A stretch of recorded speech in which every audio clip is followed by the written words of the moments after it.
Agora, eu vou passar, então, a palavra, né, para a Joana, nessa pessoa, né, que a gente tem uma gratidão imensa, né, por todo esse movimento de mobilização, né, que fez conosco, né, e continua fazendo, né, porque o fórum, né, Joana, continua existindo, né, a gente também tem um comitê, né, para acompanhamento, né, e monitoramento do plano geológico. Boa tarde, Joana. Passo a palavra a você. Bem-vinda. Boa tarde a todos. Me chamo Joana Munduruku, meu nome que todos me conhecem, né? Eu uso muito mais o termo que eu sou conhecida. Eu sou professora, já estou aposentada, tive a experiência de ser uma das primeiras professoras indígenas a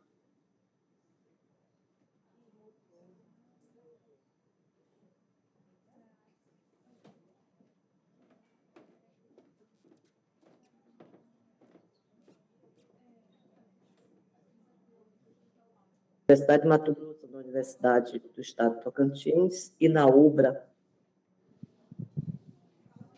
Estou numa idade considerada pelos povos indígenas com o direito de assento à roda dos anciãos, né? Então, os cabelos estão brancos, branquecendo, que não é muito comum nos povos indígenas. Eu tenho uma formação na área de a graduação de bacharel em teologia e música sacra. Fui regente de coral do Estado de Tocantins e vários outros corais durante 20 anos. E também tenho a formação, na minha licenciatura e graduação e mestrado na área de História. Meu mestrado ele é específico. Eu fiz um mestrado de História do Brasil, mas com uma linha de memória, patrimônio, propriedade intelectual, museologia, né? E dentro desse trabalho todo, ele surgiu em decorrência no momento que eu estava me formando, meu interesse era entender a situação dos mais idosos, ou dos mais velhos, ou dos anciãos, dentro de uma sociedade, e surgiu uma situação. Eu sou pioneira do estado de Tocantins, criado, né, o mais novo estado brasileiro, e fiz parte do primeiro grupo de professores da universidade que fizeram mestrado.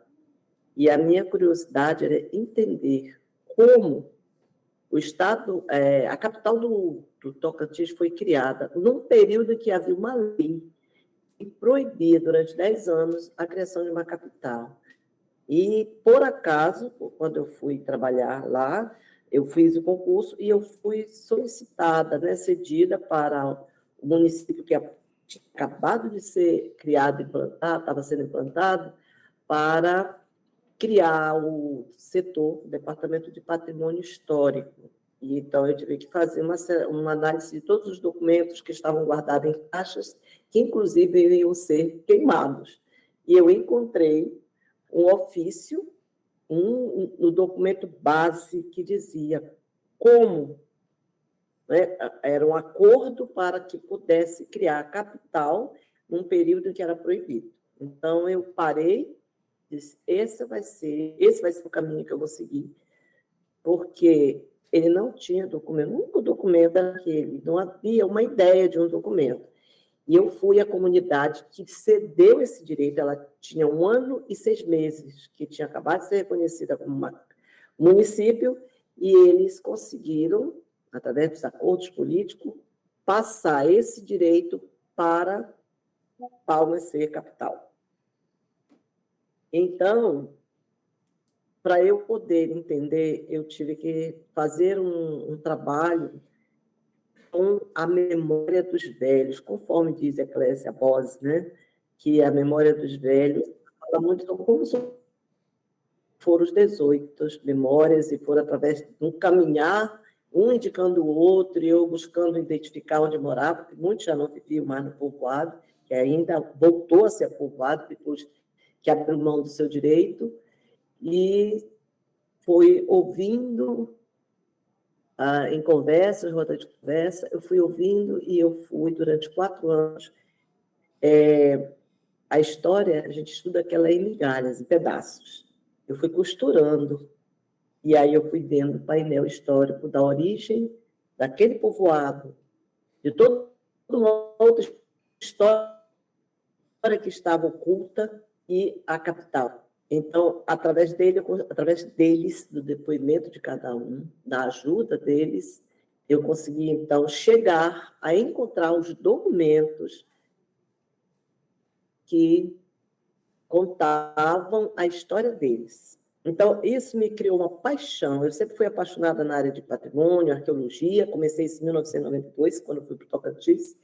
E eu sempre tive uma paixão enorme por essa área, porque eu vejo que é uma área que é pouco trabalhada, pouco estudada. E aí, isso me fez caminhar para a questão da museologia. A museologia de modo geral, né? O museu de modo geral. E eu trabalhei durante os meus 25 anos ali no Tocantins, justamente com toda essa área. O governador Siqueira Campos, trabalhei com ele 18 anos, e ele disse um dia para mim, o desafio provar por que nós temos que ter um setor de patrimônio. Então, eu me debrucei, eu estava fazendo mestrado em Recife, eu parei de ir na aula, uma semana que eu perdi de aula, me debrucei sobre elaborar o primeiro plano, o primeiro inventário. Eu pensei, eu tenho que fazer um inventário, eu tenho que conhecer. E valeu a pena fazer inventário, porque foi através de todo esse trabalho, tanto o inventário não indígena, e todo o patrimônio do Estado, todo, de igrejas, de quilombos, formei minha equipe de trabalho, e também os indígenas, que ganhou o primeiro prêmio do IFAM, né? O outro prêmio do IBRAM. Então, isso foi uma paixão, foi aumentando, e também tive que fazer a identificação dos sítios arqueológicos do Estado. Isso me ajudou a entender. Então, daí surgiu a minha busca.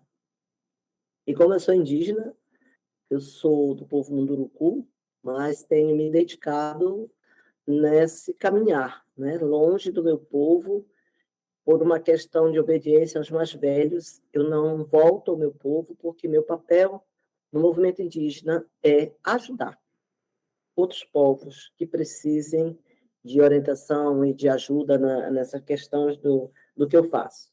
Então, eu sigo a ordem dos mais velhos, né? E quando há algum tempo atrás, a Paulinha e a Elizabeth me encontraram. Eu estou no Acre, moro lá aqui na fronteira do Brasil, trabalhando com o povo Uniquim. E para mim também foi muito bom encontrá-las, porque eu voltei, né? Eu estava um pouco afastada e voltei para esse trabalho. E aí, a Fernanda Caigangue, ela me chama de mãe, porque ela começou com 16 anos, ela começou a caminhada dela na área de movimento. A mãe dela é uma pioneira nessa área também. E isso é muito importante e gratificante de poder estar falando o que eu considero uma grande conquista dos povos indígenas, não minha, dos povos. Então, quando fui participar, né, através do edital da Unesco, comecei a trabalhar, a minha surpresa, por quem fui trabalhar, né, que é da Unirio, Elizabeth Paulina. Então, tem sido até hoje muito bom trabalhar com ela, tenho aprendido, oportunidade também de expor a minha atuação, a minha experiência como indígena nessa área. Eu comecei também no Ministério em 2005 e até hoje eu tenho atuação no IBRAM, no IFAM, né? Eu acompanho trabalhos no Ministério da Cultura. Chegamos semana passada, estamos elaborando, conjuntamente com os 50 indígenas, o plano e o consultor, que é o Iberê Guarani, o Plano Nacional das Culturas dos Povos Indígenas. Se Deus quiser, está pronto em breve. Então, isso já é gerado do resultado do plano museológico. Eu não imaginei que o plano museológico pudesse alcançar, ter essa amplitude que ele está tendo. Tanto ele como o primeiro plano setorial das culturas indígenas, que foi aprovado em 2010, antes de ser extinto o Ministério da Cultura, eles estão servindo como fonte, né, para o surgimento agora do plano do IFAM. O IFAM fez o procedimento de escuta, nós conversamos bastante, de envolver os povos indígenas. Agora o IBRAM vai começar também, e o Ministério da Cultura, com esse trabalho também, o MNPI, né, o MPI, o Ministério dos Povos Indígenas, já está no procedimento de escuta regional dos povos indígenas. Agora, essa semana começa na região do Maranhão, alcançando a Amazônia, todo o estado da Amazônia, os 9 estados, para a elaboração também do plano do... E todos eles sempre se voltaram a perguntar como conseguimos construir, como esse plano do museu aconteceu. Então, eu sinto muito realizada no sentido de aqui estão os povos indígenas, eles, nós, fizemos juntos, não fizemos separado.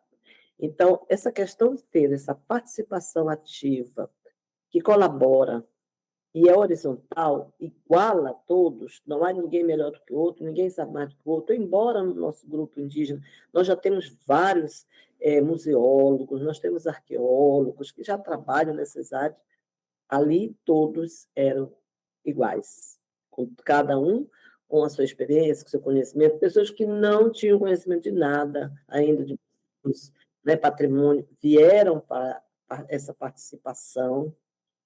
E hoje eu estou vendo assim, vários resultados surgirem nas comunidades e esperando que em breve o plano museológico já seja publicado, né? Nós vamos passar agora para a etapa da última revisão e poder o museu dar continuidade, né? Temos uma diretora indígena, que essa também é uma das metas, uma das propostas, termos museu indígena, então, que nossa coordenação, nossa geração, nossa direção seja indígena. Só que, com uma diferença, não é uma pessoa, a gestão agora é uma gestão compartilhada, porque nós somos coletivos, e por sermos coletivos, todos nós temos que estar juntos. Aquele que está à frente tem que estar acompanhando, dando suporte, também dando nossas ideias, contribuindo.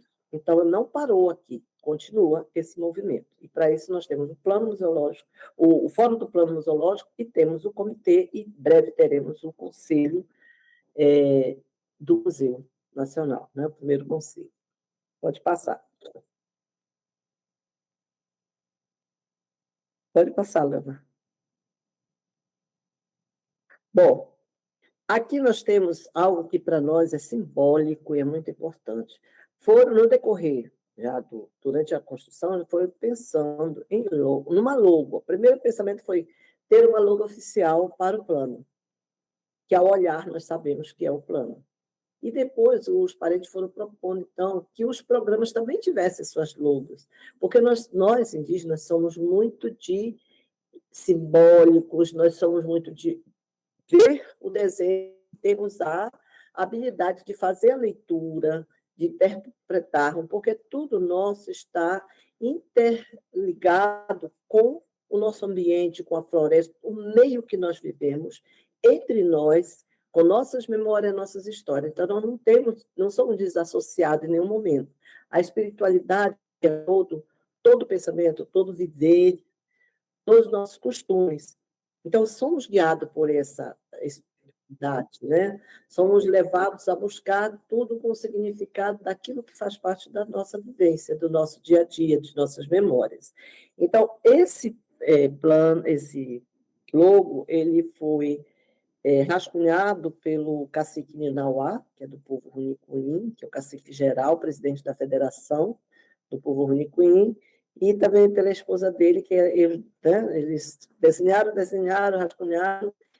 E nós temos no grupo uma pessoa que tem uma habilidade maravilhosa, o Jadiel Patachol, para trabalhar com isso com a tecnologia, né? Computador, e rapidinho ele faz, que ele trabalha com isso, e aí isso também para nós significa que nós sabemos a tradição, mas nós também temos capacidade, habilidade de conhecer e trabalhar a tecnologia.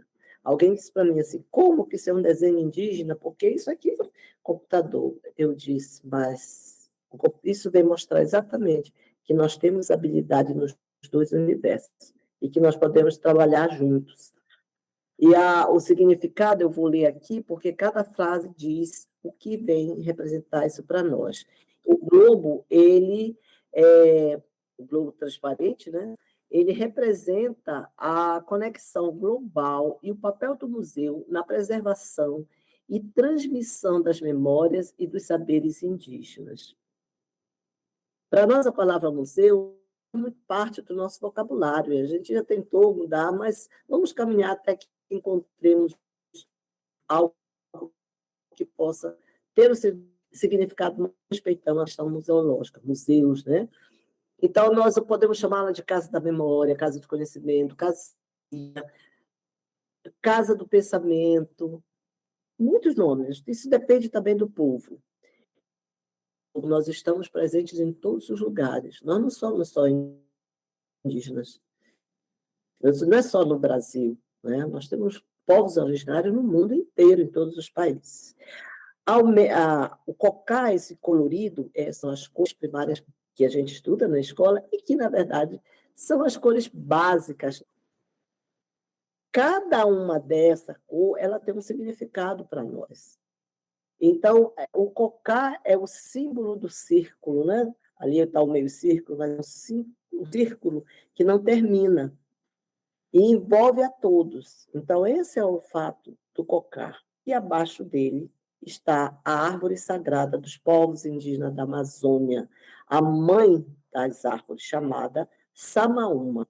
E a Samaúma, quando estávamos trabalhando a questão dessa metodologia que a professora anterior colocou, a Pauline, a minha imagem, no meu imaginário, vinha a imagem da Samaúma, as sementes que caem, germinam e vão crescer e vão germinar outras e outras e outras. Então, essas sementes externas, caídas da Samaúma, que vão explodir e vão longe e vão brotar. Então, nós somos essas sementes externas, nós indígenas somos as sementes externas que viemos para conjuntamente e juntamente com a equipe técnica da Unirio e a equipe técnica do museu, construirmos, elaborarmos um documento, né, que vai guiar o museu. É porque obrigado com a lei, o Estatuto de Museus, os museus federais têm criação. Os estaduais e outros não. Mas eu, Joana, pela minha experiência de anos nessa área, e nessa caminhada, eu acho que todo museu deveria ter o seu plano ideológico para se equilibrar e participativo, porque o museu não fica sozinho. Ele está em algum lugar e ali em torno dele tem outras pessoas. E elas são proprietárias daquelas memórias que estão naquele lugar, né? Naquele espaço. Então, isso é o que significa, no primeiro momento. A árvore, essa maúma, nós temos várias árvores sagradas, mas as três básicas são a araucária, que é o sul, aí a Jurema, que é o nordeste, e a Amazônia, que permeia, né? A Amazônia ela vai até beirando o Pantanal, que é a Samaúma. Existe um fenômeno chamado fenômeno dos rios voadores. Esse fenômeno ele é comandado por uma dessas grandes árvores, uma delas é a Samaúma. As maiores árvores da Amazônia, que cobrem as demais árvores, são responsáveis em manter a umidade e o solo que a gente pisa, quem anda na mata, na Amazônia, sabe que o solo nunca é seco. Enquanto elas estiverem existindo, o solo é úmido, as folhas elas vão se desfazendo e vão alimentando as outras que vão nascendo. Então, ela é uma das responsáveis em transmitir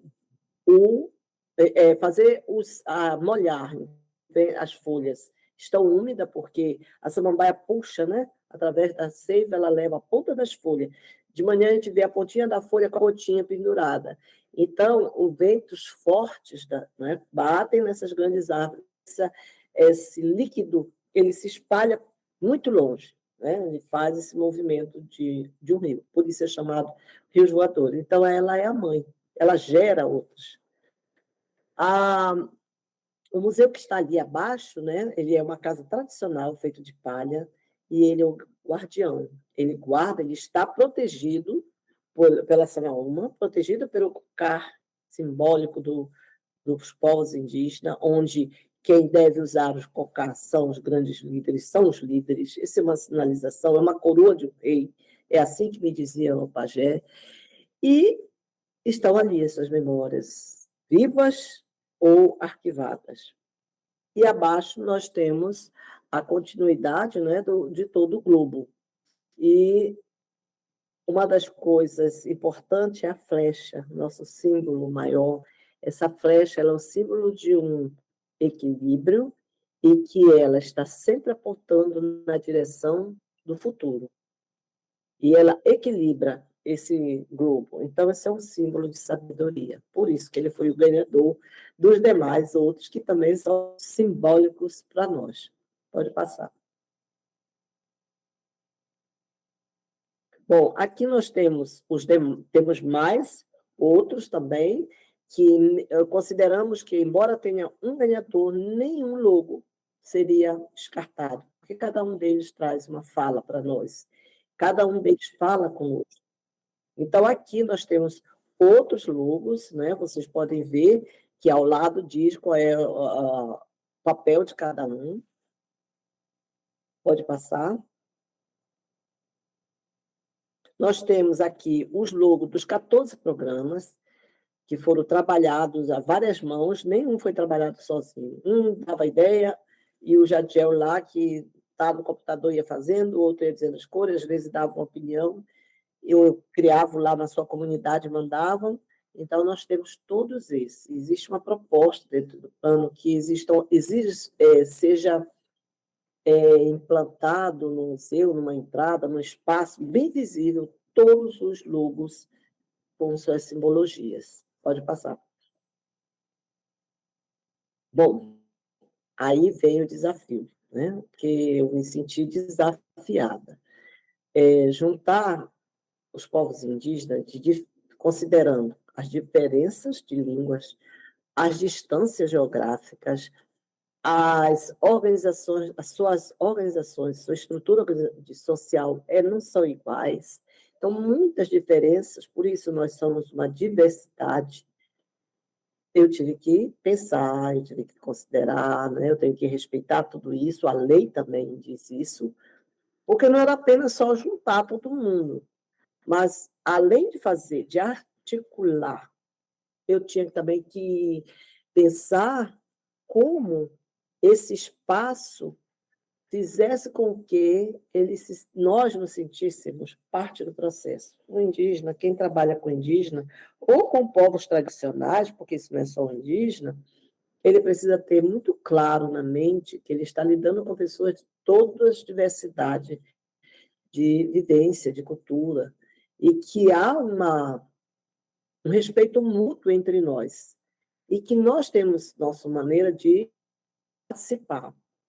Nós temos uma hierarquia, nós temos uma hierarquia política que está representada pela nossa representação maior, que é a PIB, na Amazônia Coiabe, e aí depois vem as que são as que representam regionais, as regiões ou os biomas, que nós temos trabalhado mais em forma de biomas, e essas têm, abaixo delas, as organizações de base.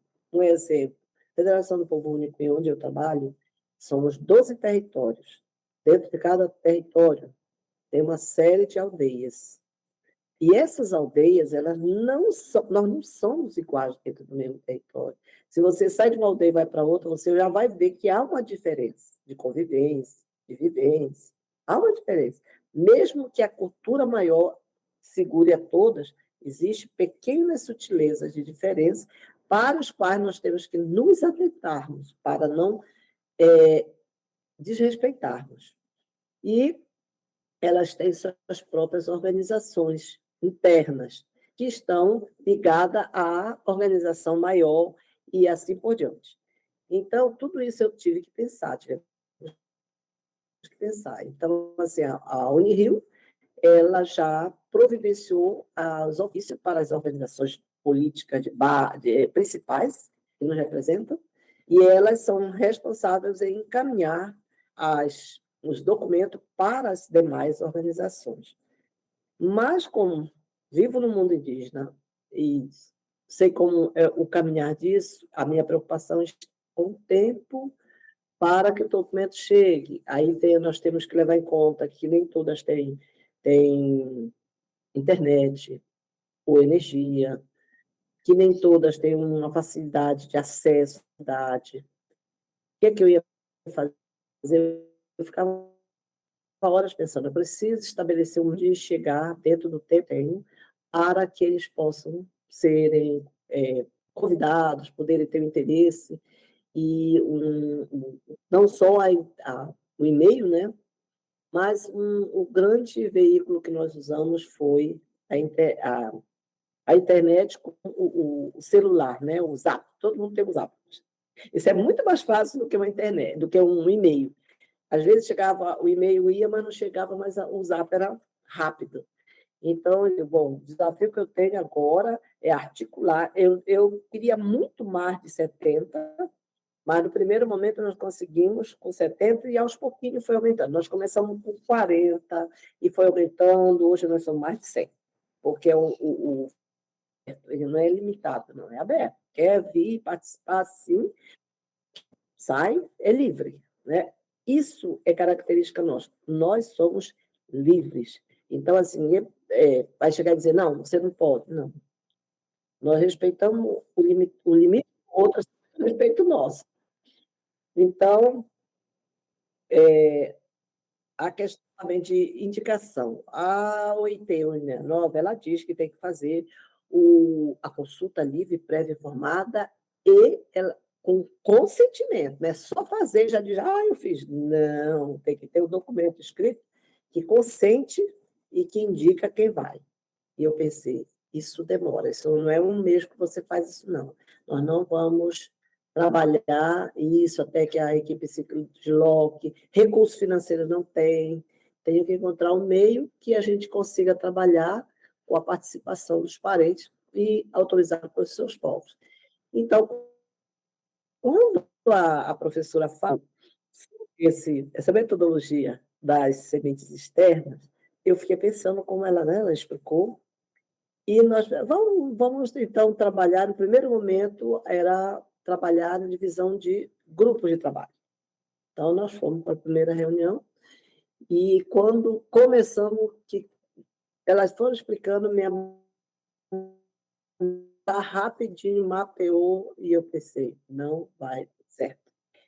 Essa metodologia ela pode até dar certo quando é presencial, mas não é questão de difícil, justamente porque a dificuldade do parente, isso não é só com indígena, não. Eu estou usando indígena porque sou, mas vocês pensem sempre no indígena e nas comunidades tradicionais, ribeirinhas, né? Pense, porque também é a mesma situação.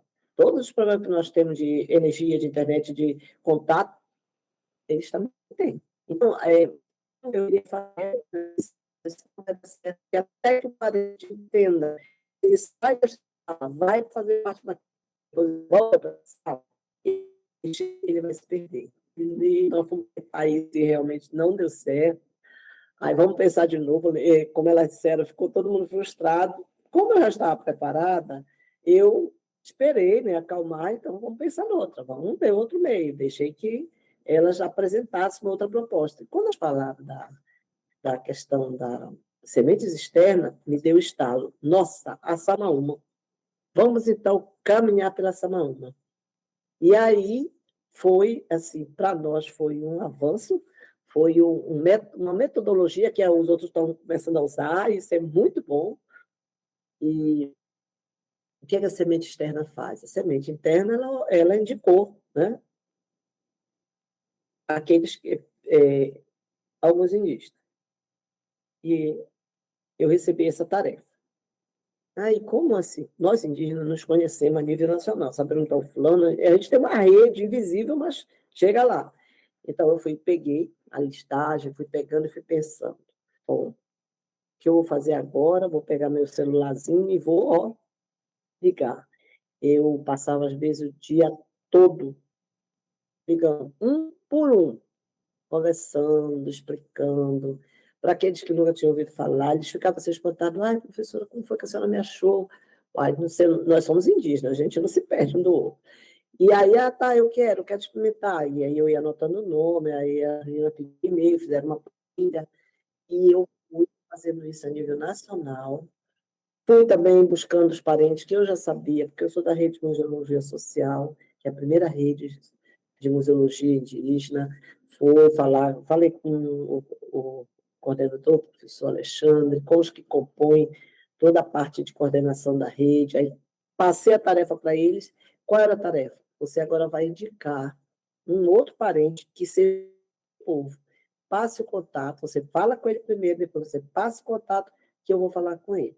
Então, quer dizer, foi multiplicando, e tinha dias que era tanta informação que eu varei madrugadas. Então, fomos para a ilha e fomos, né, trabalhando com eles o que era, como seria esse papel, e foi uma surpresa para muitos, principalmente, a grande maioria, que nunca tinha adentrado um museu, ou um museu, né? Tinham vontade, mas não sabiam como chegar no museu indígena. Outros que já trabalhavam e que queriam expor o seu trabalho. Então, foi uma diversidade de situações que nós identificamos e que veio contribuir muito. Então, nós conseguimos, aos pouquinhos, os parentes irem, e quando completamos a planilha, né, preenchemos com um número grande, eu até ficava preocupada como é que vai dar todo mundo numa sala que tem, se usa o vídeo, né, o audiovisual. Desculpa, faz live. Como é que vai fazer? Eu ficava horas pensando, mas vamos lá. Então, começamos a ter oficinas. E eu já pensava também numa outra coisa, porque o nosso tempo não é o tempo do não indígena. É totalmente diferente. Então, assim, nós fazemos o nosso tempo. Então, nós temos. Assim como a gente tem que respeitar o do outro, nós precisamos também ser respeitados. E nós indígenas, nós cansamos facinho do foco. Se o foco não tiver interesse, pode deixar que a gente vai embora. Nem pede para sair, às vezes. Só silenciosamente ele desaparece. Porque não interessa, então o meu foco já mudou. E os indígenas então, sempre têm uma atividade para fazer. Então, eu tinha que conversar com cada um, dizer, ó, dia tal hora, dá certo? Pode? Então, vamos lá. Se não puder, você manda uma mensagem. Tá ótimo. E nós, então, começamos o trabalho e o meu espanto, 40, opa! E foi aumentando, né? E foi, assim, para muitos, foi assim, uma grande oportunidade. E nós tivemos também a honra de ter uma das pessoas, um dos diretores de museu mais antigo, primeiro museu indígena, lá na fronteira do Brasil. Ele já está bem idoso, mais idoso que eu. Ele não falta, é uma pessoa exemplar, ele é nossa referência. Do fórum, ele é a referência pelo trabalho, pelo compromisso, convida na área de museus lá, e são eles que mantêm, né, uma fronteira, tríplice fronteira, né, onde tem um grande número de povos indígenas. É o seu santo. E veio o segundo, esse foi um desafio que eu já fui conseguindo, né, vencer. O outro desafio, rapaz, eu ficava a hora pensando, como vou agir para manter o foco, porque nós perdemos rapidinho o foco. Então, sempre eu tinha que estar atenta. E como eu fazia? Mesmo processo. Ficava um dia sim, um dia não, eu estava ligando. Quando eu sentia falta de alguém, terminava a oficina, eu ligava para ele, conversava. Não, professora, foi só porque eu tinha uma tarefa, mas eu vou sim participar. E isso vai nos levar a uma outra situação, que eu vou falar logo mais. Então, no decorrer também desse trabalho, tinha um outro trabalho paralelo, porque lá no acordo da Unesco, né, no contrato, eles definem todos os produtos que eles querem. E eu precisava passar informações para a equipe da Unirio, e aí eu ficava horas fazendo as pesquisas, o mapeamento dos povos participantes. Dentro dos meus produtos, eu precisava alcançar representantes de povos de recente contato, povos sem contato e povos fronteiriços. Eu precisava trazê-los para suas representações para dentro. Então, através de cada parente, eu ia tendo contato de quem estava lá e eu ligava falava com a liderança, depois eu falava com a liderança da associação, explicava o assunto, pedia para ser mandado, a professora Paulinha mandava, a Elizabeth mandava um ofício, e eu ia lá reforçar, e aí eles mandavam a resposta, enviavam, né, o nome do representante, aí me dava o contato, eu falava com o representante, e assim era um trabalho de formiguinha. E, ao mesmo tempo, eu ia coletando informações com eles. Eu ouvindo os mais velhos, conversava com eles, ligava, e eu ia coletando todas aquelas informações que eu ia repassando.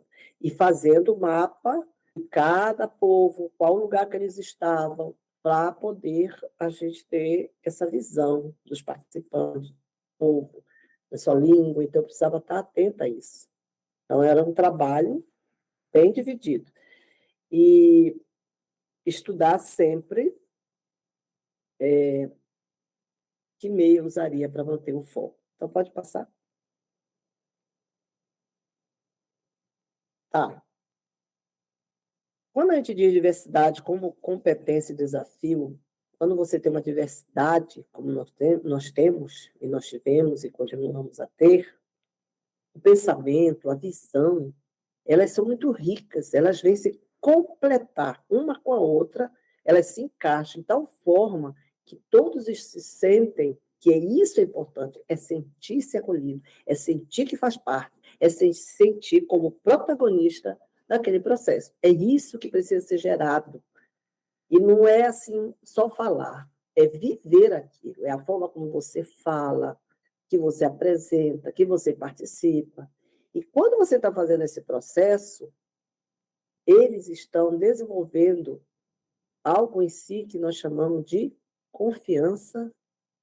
Confiança. E depois eles têm que se sentir seguro.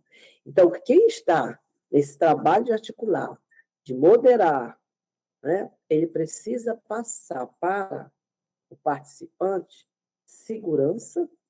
Ele tem que dizer, eu acredito nisso, eu estou lutando por isso, nós vamos lutar junto por isso. Isso é nosso.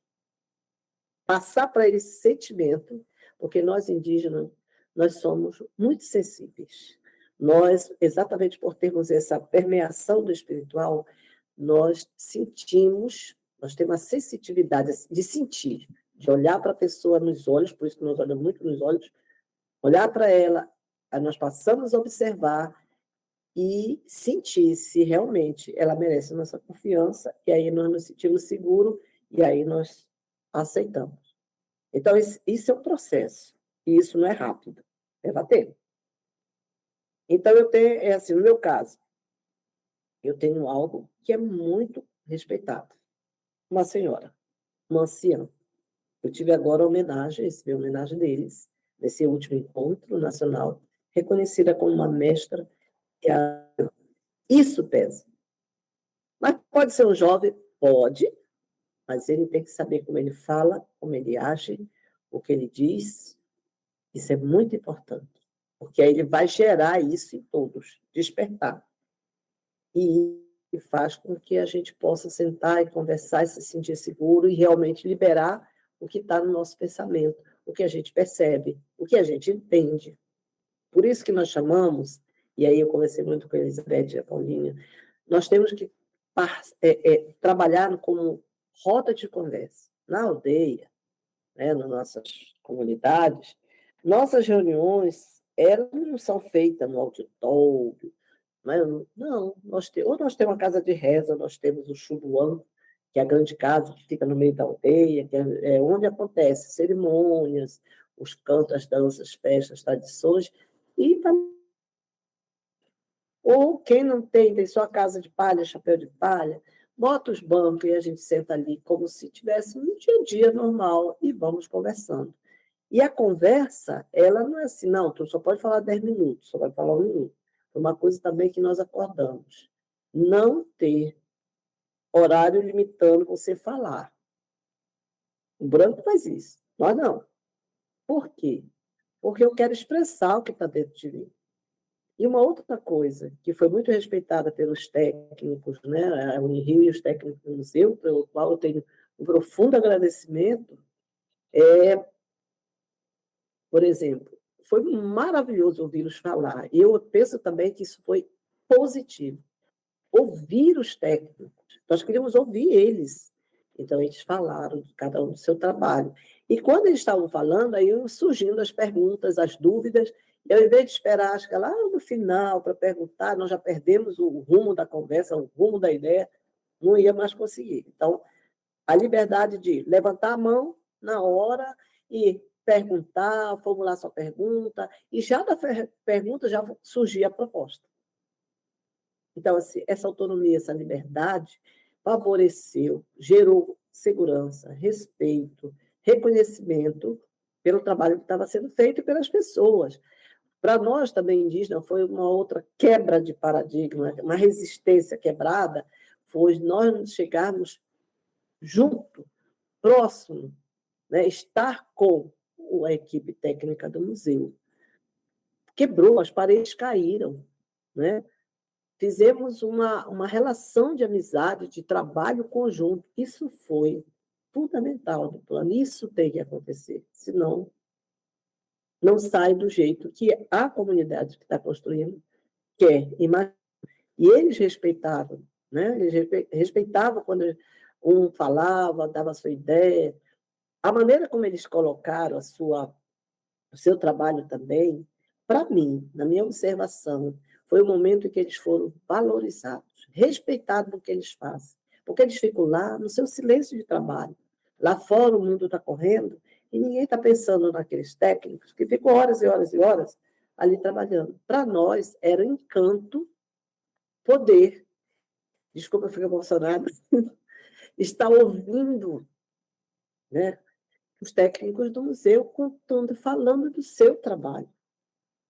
E podemos propor para eles, vamos juntar dois conhecimentos, duas ciências, a sua, que é técnica, né, tem a tecnologia, e a nossa, da conservação dos acervos, de como vamos fazer, de trabalharmos juntos, propor uma curadoria feita pelos próprios indígenas e uma direção, uma gestão juntos, direção do museu e os povos indígenas. Então, isso também foi positivo. Isso criou segurança nos parentes, né? Em todos nós. Então, por isso que essa diversidade, essa vivência de diversidade, ela se fortaleceu, ela dá força e ela supera os desafios. Cada um pode falar da sua experiência, quem trabalhava com o museu, quem criou o museu, quem estava criando o museu, como fez. Só nós fomos descobrindo que, por motivos vários, surgem os museus. Porque queria ajudar a educação, como o Museu Suruí, que hoje é fantástico, né? O Museu lá do Seu Santo e outros. Nós agora temos parentes já implantando seus museus, fazendo os desenhos, estudando junto com a natureza o formato e o que quer colocar, olhando para o seu território, que é o museu, de maneira diferente. Não mais só um território que precisa ser protegido e que protege o que está dentro, mas ele é um todo. Os territórios são espaços de memória. Lá dentro nós temos vários patrimônios. Um patrimônio vivo, dois, né, que a gente quase não pensa.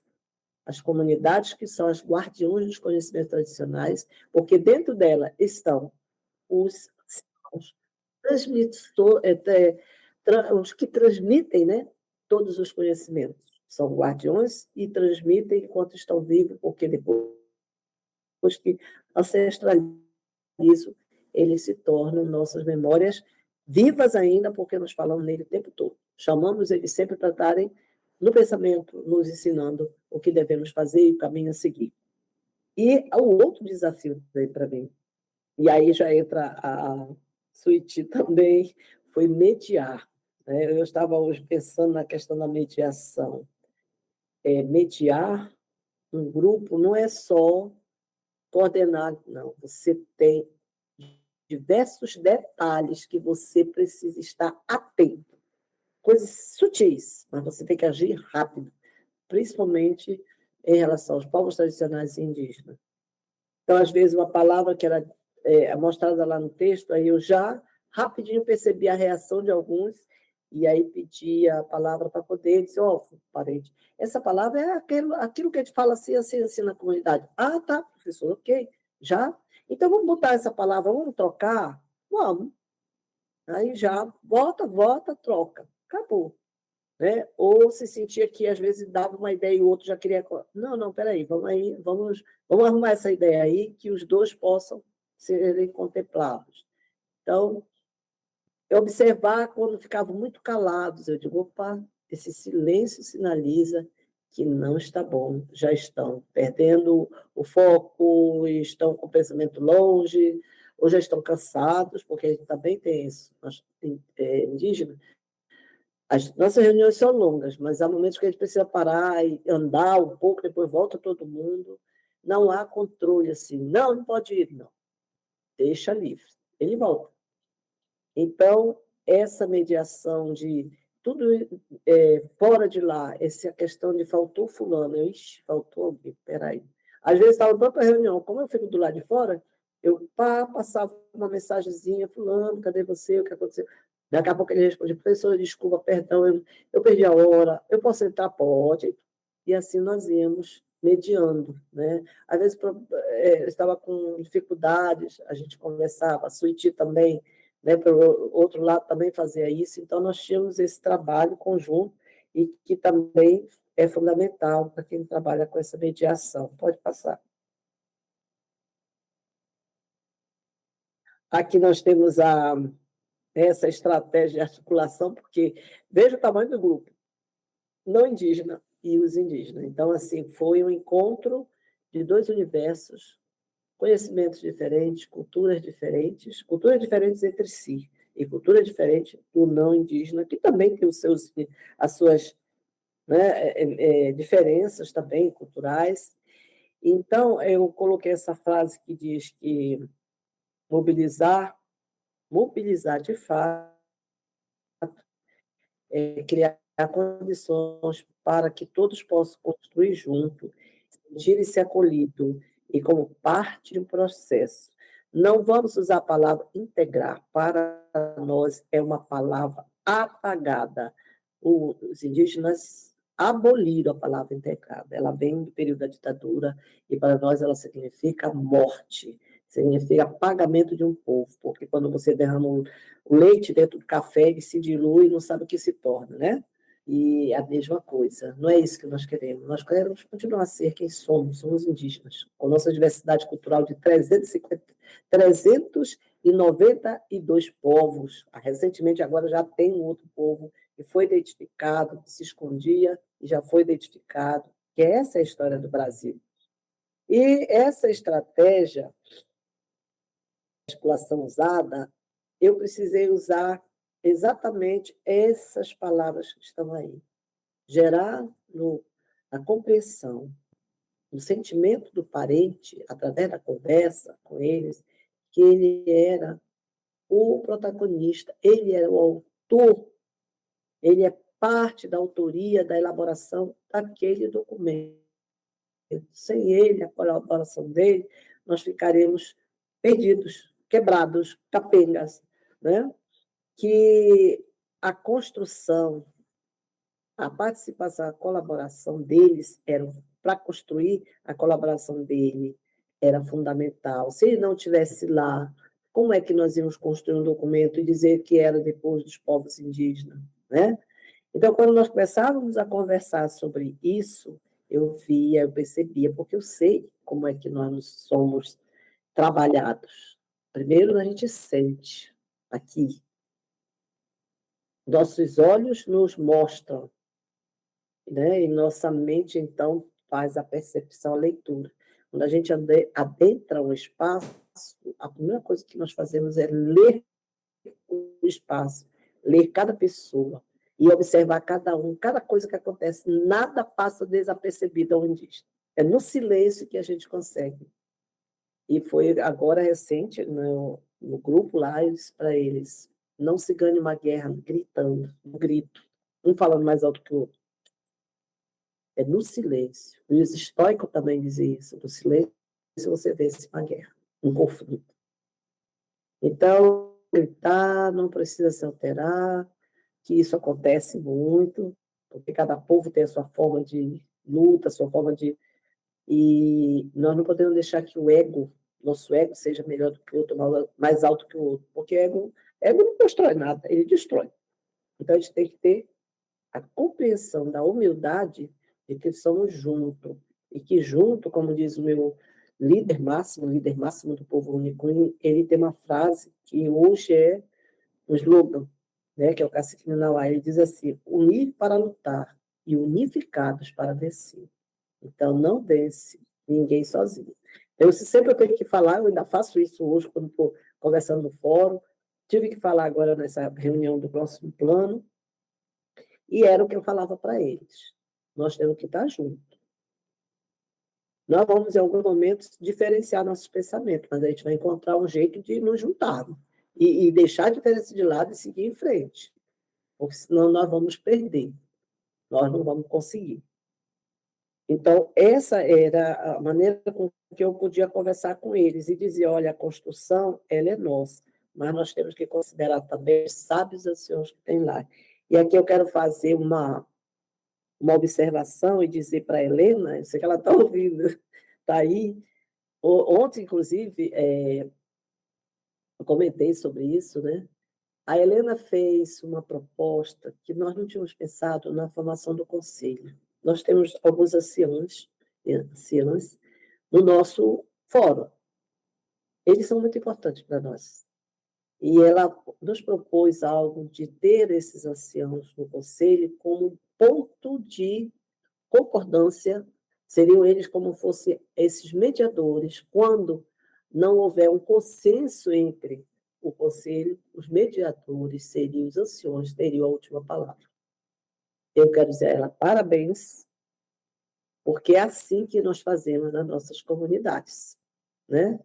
O ancião dá a última palavra, ou ele dá uma fala para que os ânimos se acalmem, que todo mundo chegue a um consenso e a gente continue a caminhada. É a valorização dos conhecimentos dos mais antigos, que é um legado deixado para nós. É uma prática nossa, nas nossas reuniões. Então, isso é uma questão de participação dos sábios. As mulheres, né? Acho que a maioria lá são mulheres, eu acho, não lembro, não contei ainda. Mas nós temos jovens, assim, nós temos as mulheres, todos dentro desse grupo, indígena e não indígena. Então, é importante também escutar o outro. Né? Nós somos muito ansiosos. O ser humano, ele é ansioso. Aí, quando está falando, ele já está com a ideia aqui, já girou a ideia na cabeça dele, né? Já gerou, já construiu. Ele quer que o outro termine de falar, ou ele quer cortar o outro para falar. Primeiro, o desrespeito. E no costume nosso indígena, que às vezes eu tenho que me policiar também, porque eu sou um pouco ansiosa, eu tenho aprendido, ouvir o outro falar, esperar para falar. E isso é prática, isso é um costume dos povos tradicionais, e isso também é uma construção. Então, foram muitos aprendizados nessa longa caminhada que nós estamos tendo juntos. Pode passar. Eu botei propositalmente essa foto, era para ter posto lá no início, mas aí depois eu disse: não, deixa ela ficar aqui. Porque, se vocês observarem, ela fala por si. Olha, são diferentes pessoas que estão ali, conjuntamente em torno de um objetivo comum, a construção de um plano, onde todos têm o direito de falar, de opinar, de propor. Isso é construção, onde ocorre o respeito de falar e de ser ouvido e também de propor mudanças ou colocações. Isso é fundamental no trabalho com qualquer povo tradicional, não só com os povos indígenas. E dentro da sociedade não indígena, isso também deve ser um costume, né? Porque eu não sou a dona da verdade, nós não somos donos da verdade, nós somos proponentes de construções. Nós somos construtores. Nosso tijolinho tem que estar lá bonitinho, cada um colocando o seu tijolo. E respeitando que o tijolo do outro está com pequeno defeito, deixe lá. É problema dele. Nós vamos contribuir para melhorar e não criticar. Menos crítica e mais propostas positivas. Então, por isso que eu coloquei isso, porque ele é o que foi a nossa experiência e o que vem sendo, né? Podemos continuar?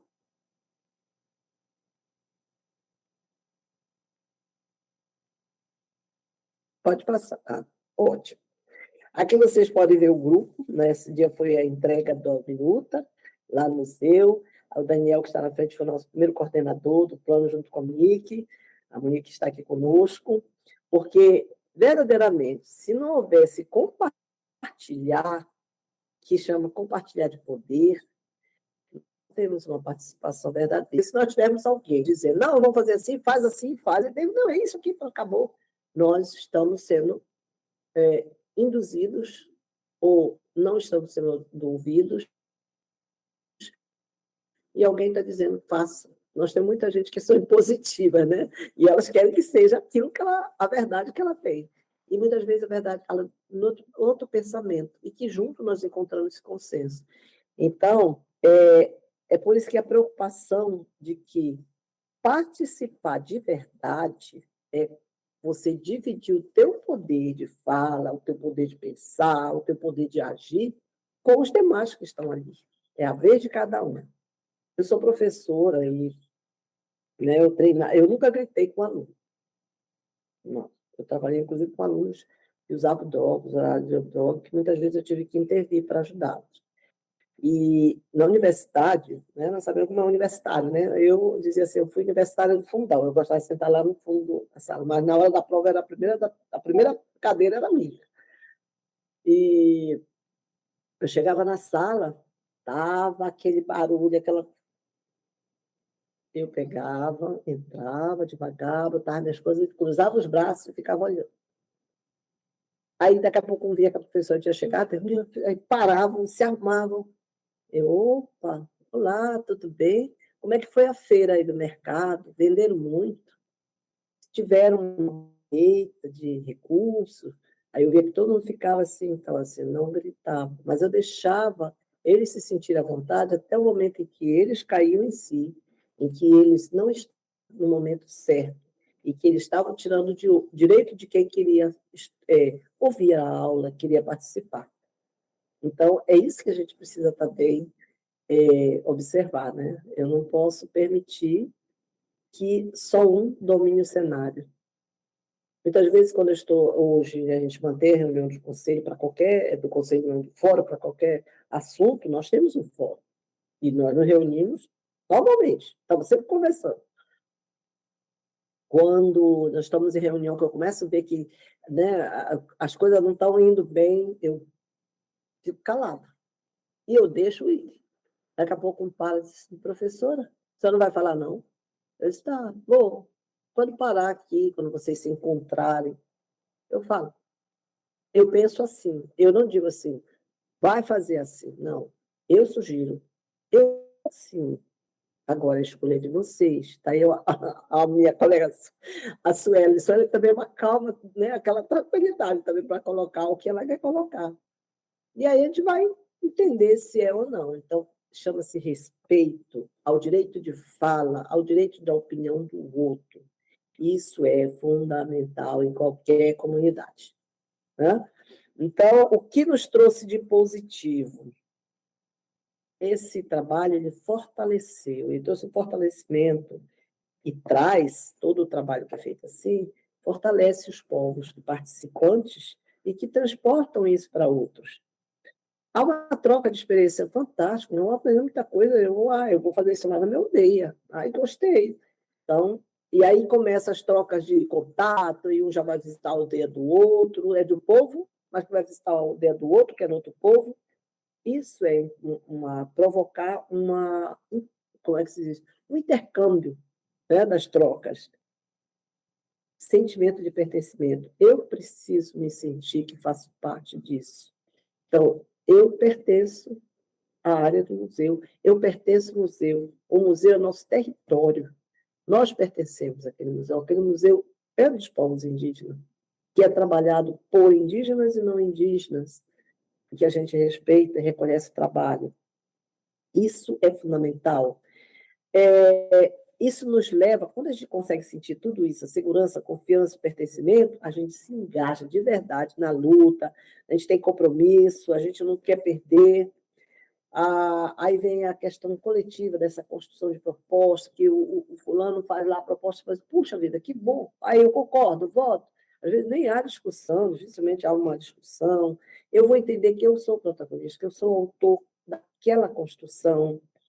A criação, e um dos resultados foi a criação do fórum. Então, como se deu a criação do fórum? Quando nós estávamos quase, já bem no final, né, eu comecei a ficar preocupada. Poxa, vai terminar, cada um vai para o seu lado, como é que nós vamos fazer? E o plano? Como é que a gente vai ter certeza que o plano vai continuar, que ele vai ser implantado, que, de fato, ele vai ser reconhecido? Porque foi feito por indígenas, nós sabemos que o que é feito por indígenas dificilmente vai para frente, porque o sistema governamental, eu falo porque eu trabalhei 35 anos no governo, ele corta, né? Tira uma parte, muda, modifica, e depois diz que foi os povos indígenas que fez. Nós não queremos isso. E eu fiquei pensativa, o que é que nós vamos fazer? Aí fui conversando com um, conversando com outro, até que um dia, até conversei com o Paulinho, vamos criar o fórum? O fórum vai acompanhar e vai ajudar, vai ser o guardião, vai ficar atento a essa implantação do plano museológico. E foi esse o início, né? E todo mundo concordou e nós criamos o plano, o fórum. O fórum, como ele é muito grande, então, assim, cada vez que tivesse uma reunião fora, que às vezes a gente tem reuniões presenciais, não tinha condição de chamar todo mundo, financeiramente eu entendo isso.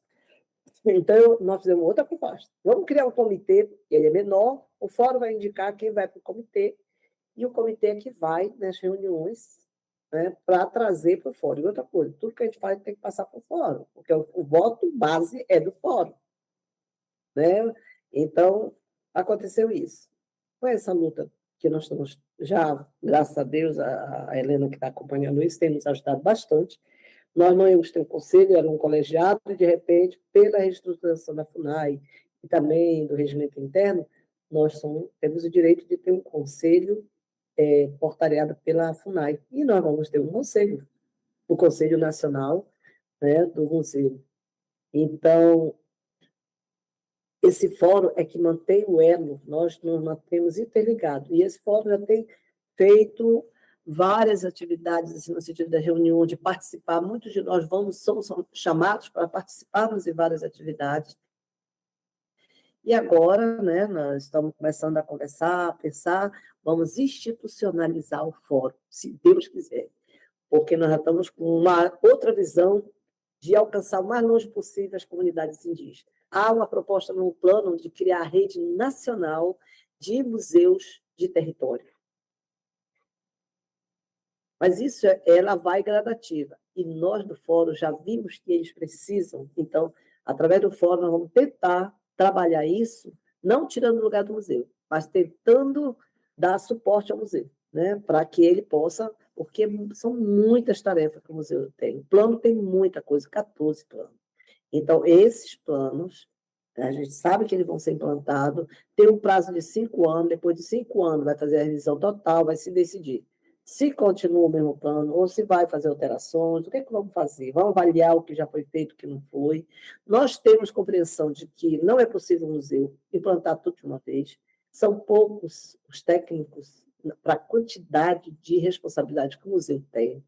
Recursos financeiros, o museu precisa de recursos financeiros, a diretora está tentando, né, e está aos pouquinhos conseguindo o recurso para restaurar, porque agora a prioridade é restaurar o casarão. Primeiro, por ser um patrimônio histórico.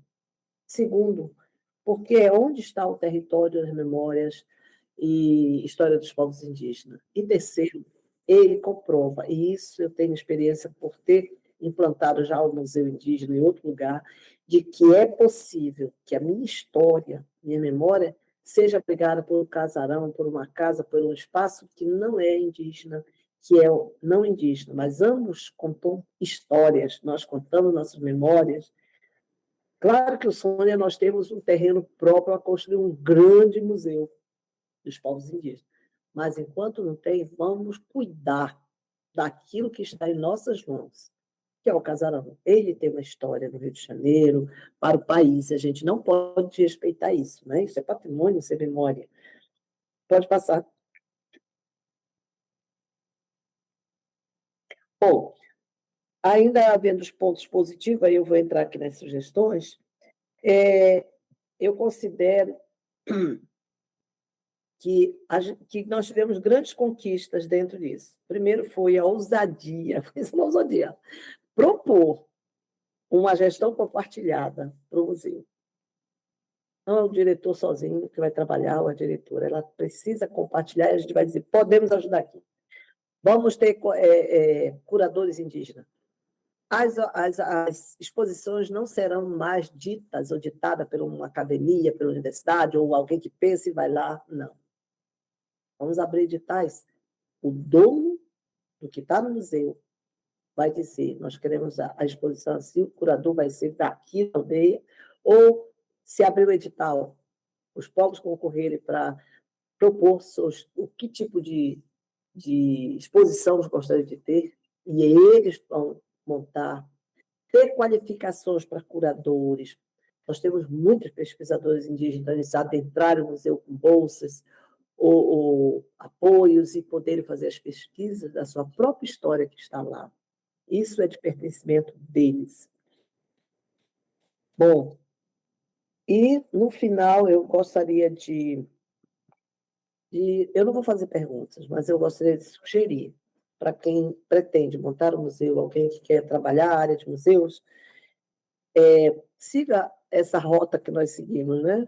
Promova a escuta, o diálogo com a comunidade, onde você está inserindo aquele museu, ou que você quer inserir, chame a comunidade para conversar sobre isso, respeitando o tempo e a realidade de cada participante, que estude com eles o tipo da melhor metodologia que você pode usar com aquele grupo, valorize as falas, o protagonismo deles, respeite as diferenças culturais que eles têm, diferente da sua, e todas as experiências, todos os depoimentos, sugestões, tudo aquilo que eles colocarem, sejam consideradas e validadas.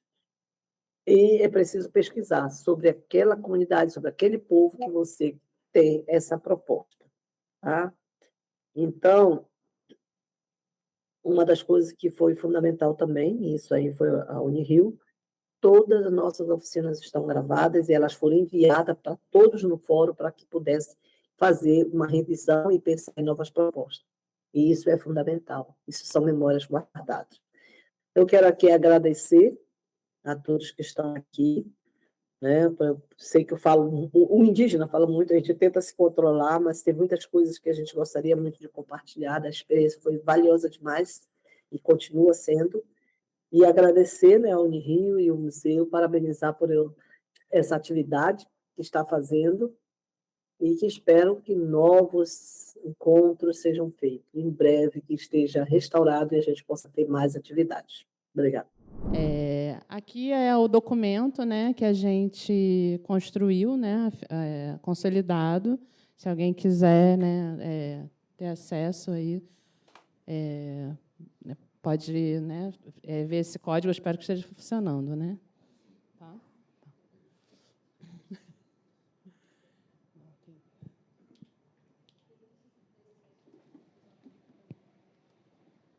Sim, alguém que quer fazer alguma pergunta para a Joana, enquanto, né, também está vendo aqui, acho que não dá tempo, né?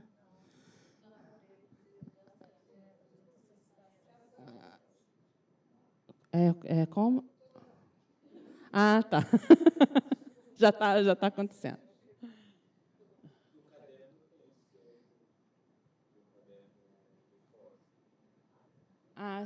Sim. Também, outra... Não? Esse que está, acho que, atualizado. É porque a gente teve algumas versões, né, da consulta, por exemplo. A gente teve uma primeira versão consolidada que foi para consulta, mas é isso. Igual a professora falou, a gente depois não foi com o documento pronto. A gente voltou esse documento da consulta e ainda foi validar com eles ainda. Então, assim, tem algumas versões, né? Essa é a última, assim. Bem, é a última que a gente construiu. Isso.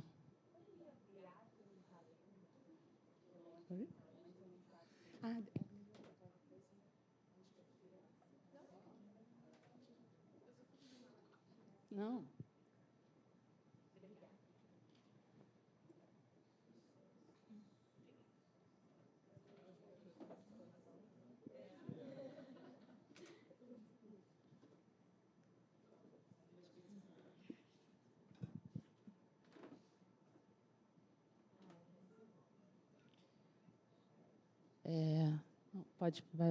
Já dá para passar? Todo mundo já...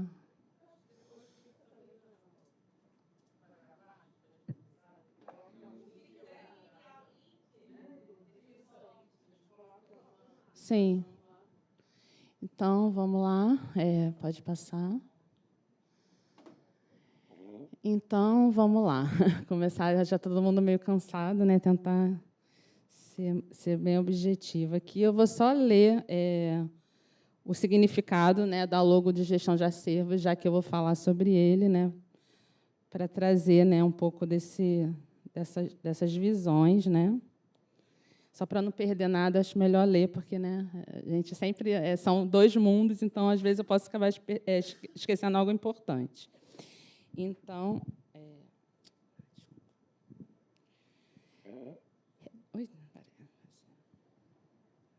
a vista não está muito boa.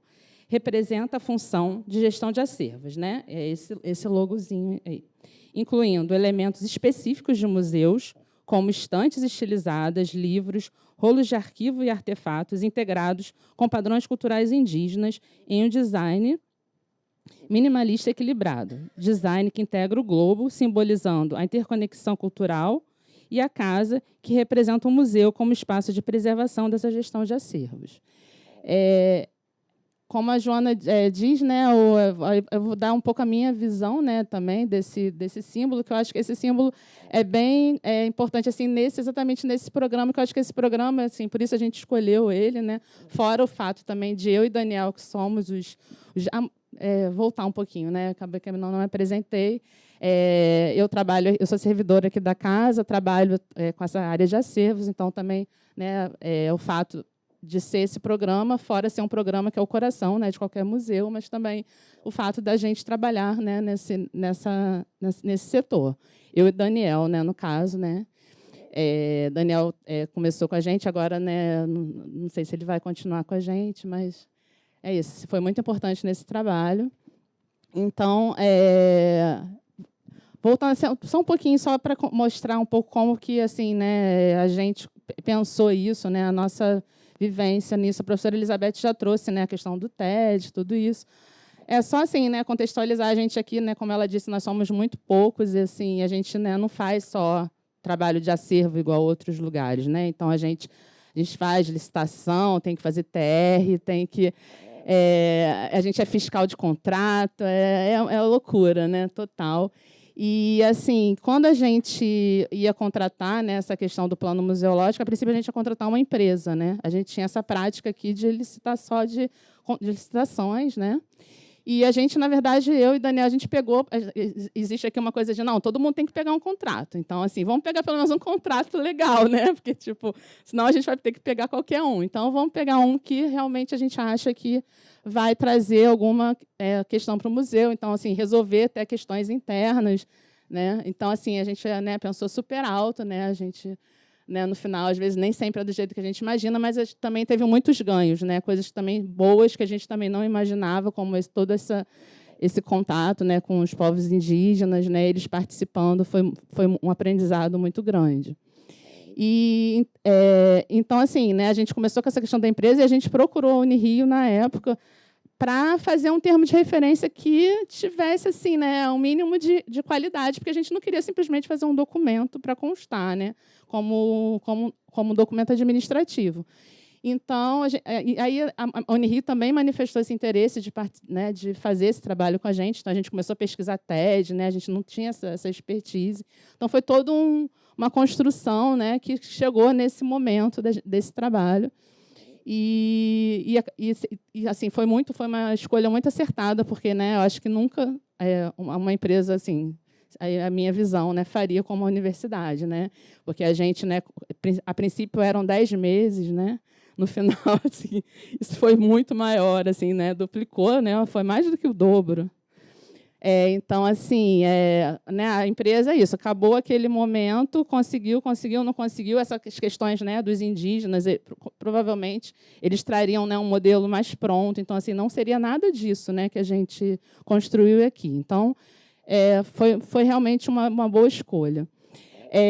Então, assim, voltando, né, nessa questão desse logo, eu acho que ele é bem interessante nesse sentido que é exatamente o museu, né, tradicional, então, assim, né, esses artefatos, essa forma, né, do museu tradicional se abrindo, né, para essas outras visões, né, dos museus indígenas ou dos indígenas que não tinham experiência, como disse a professora Joana. Então, ilustra muito bem esse diálogo, né, dos técnicos, né, dessa troca de saberes, né, entre os técnicos do museu e os indígenas, né. Aqui também eu fiquei pensando, né, a professora Joana falou muito, né, dos povos tradicionais, a gente fala muito dos conhecimentos tradicionais, e sempre que a gente fala tradicional, a gente acha que o tradicional são eles, né? E, nesse caso, nós que somos os tradicionais, né? Porque, assim, quando a gente pensa nessas práticas, né, essas questões participativas, né, de trabalhar em rede, eu acho que eles fazem muito melhor do que a gente. Então, são práticas contemporâneas. Então, assim, no caso aqui, né, o que a gente está discutindo, essa questão, né, de práticas contemporâneas e tradicionais, eu acho que, no caso dos museus tradicionais, nós que somos o que tem que se abrir para o novo, né? Então, é isso, né? Se a gente não fizer isso, a gente vai ficar para trás, né? Eu acho que eles estão bem na frente nessa questão. Então, eu trouxe, né, esse programa, então, é Programa de Gestão de Acervos, compartilhando saberes e decisões, porque eles trazem muito essa questão da gestão compartilhada, né, como a professora Joana disse, e gestão compartilhada, compartilhar saber, compartilhar decisão. E, para compartilhar decisão, realmente, as pessoas têm que estar entendendo o que as outras estão falando, né? E, não à toa, né, eu acho que essas práticas, né, essas atividades, né, essas práticas participativas têm muito dessas metodologias, exatamente vem muito da educação, porque eu acho que para você realmente escutar o outro, você tem que se interessar pelo outro, né? Então você tem que aprender no processo, né? Se você quiser só mostrar o seu lado, não, isso não vai acontecer, né? Então, pode passar. O próximo.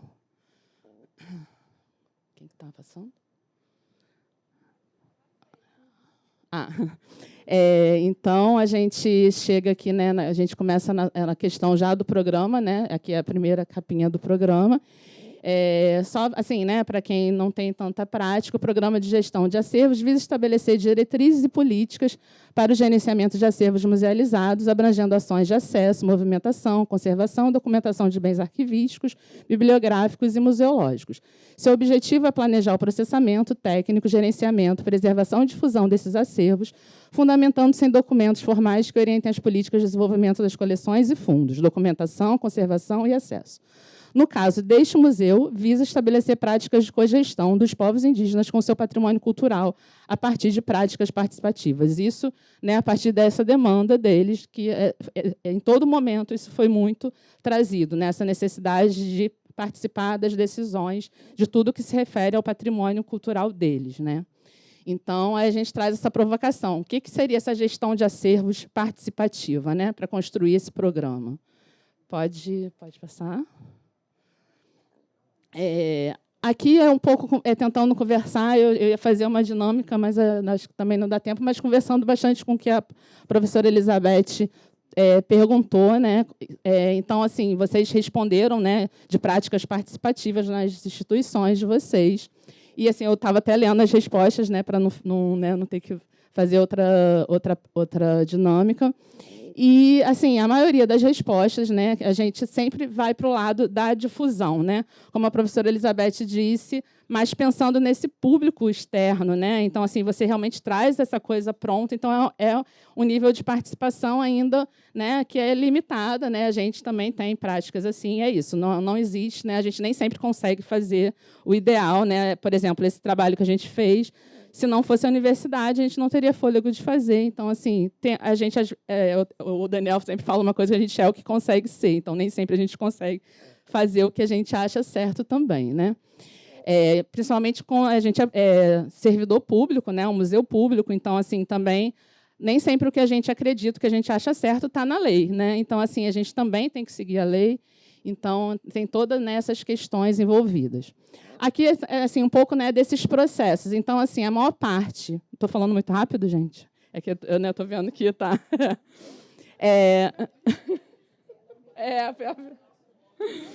Está indo. Então, assim, a maior parte dessas práticas participativas a gente vê nesses processos de difusão, exposição, educativo-cultural, alguma coisa em pesquisa, documentação, pouco em conservação, né, restauração, e outros assim, a gente nunca vê, né, e que poderia participar, né, que é isso, se você vai gerir de forma, né, com eles, gestão compartilhada, então você vai pensar aquisição, descarte, desenvolvimento de acervo com eles, né? A gente consegue? Não sei, mas é isso, né? Questões que são para provocação. Gestão de riscos, né? Ou todos os processos, na verdade, podem ser participativos, né? Então é isso. Quanto mais, assim, a ideia aqui é pensar que a gente sempre pode aprimorar essa participação. Então, assim, né? A gente tem não só o museu tem várias práticas, como a professora disse, como no tempo essas práticas também vão mudando. Então, a ideia é que assim, a gente esteja sempre buscando, mesmo que a gente não tenha, essa participação, né, emancipadora e ativa, né? Então, pode passar. Aqui um pouquinho, né, do nosso acervo, também, para quem não conhece, né? O acervo museológico, a gente tem mais de 20 mil peças, né? De cerca de 150 povos indígenas, né, a partir de 1947. Né, a gente surge a partir da seção de estudos do SPI, que é o órgão antes da FUNAI, né, que tratava dessa questão indigenista. A gente tem muito mais povos do que isso, e assim, uma das questões que eles trouxeram é essa não representatividade de todos esses povos no museu, que é nacional. Então, todos eles têm o direito de estar representados aqui, embora não temos, nesse momento, não termos mais espaço para receber nada.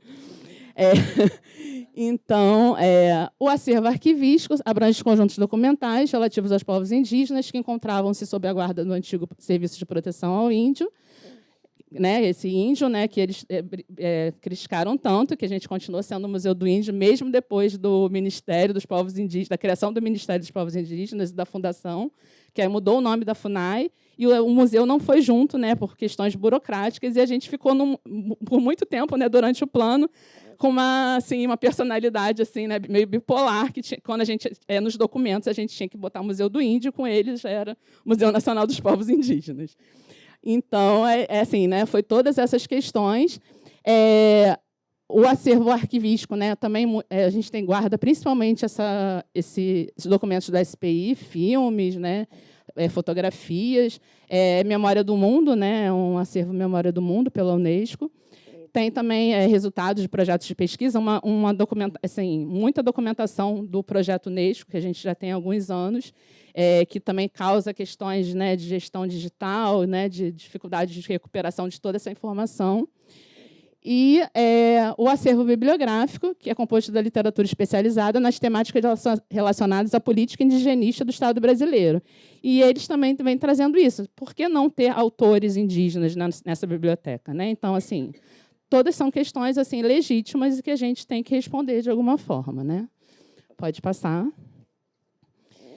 Aqui eu trago um pouquinho, né, dessas práticas, né, que eu tenho podido participar. Essa é o meu maior prazer aqui dentro, longe dos contratos, das licitações, é quando eu lembro assim, não, realmente é por isso que eu estou aqui, né?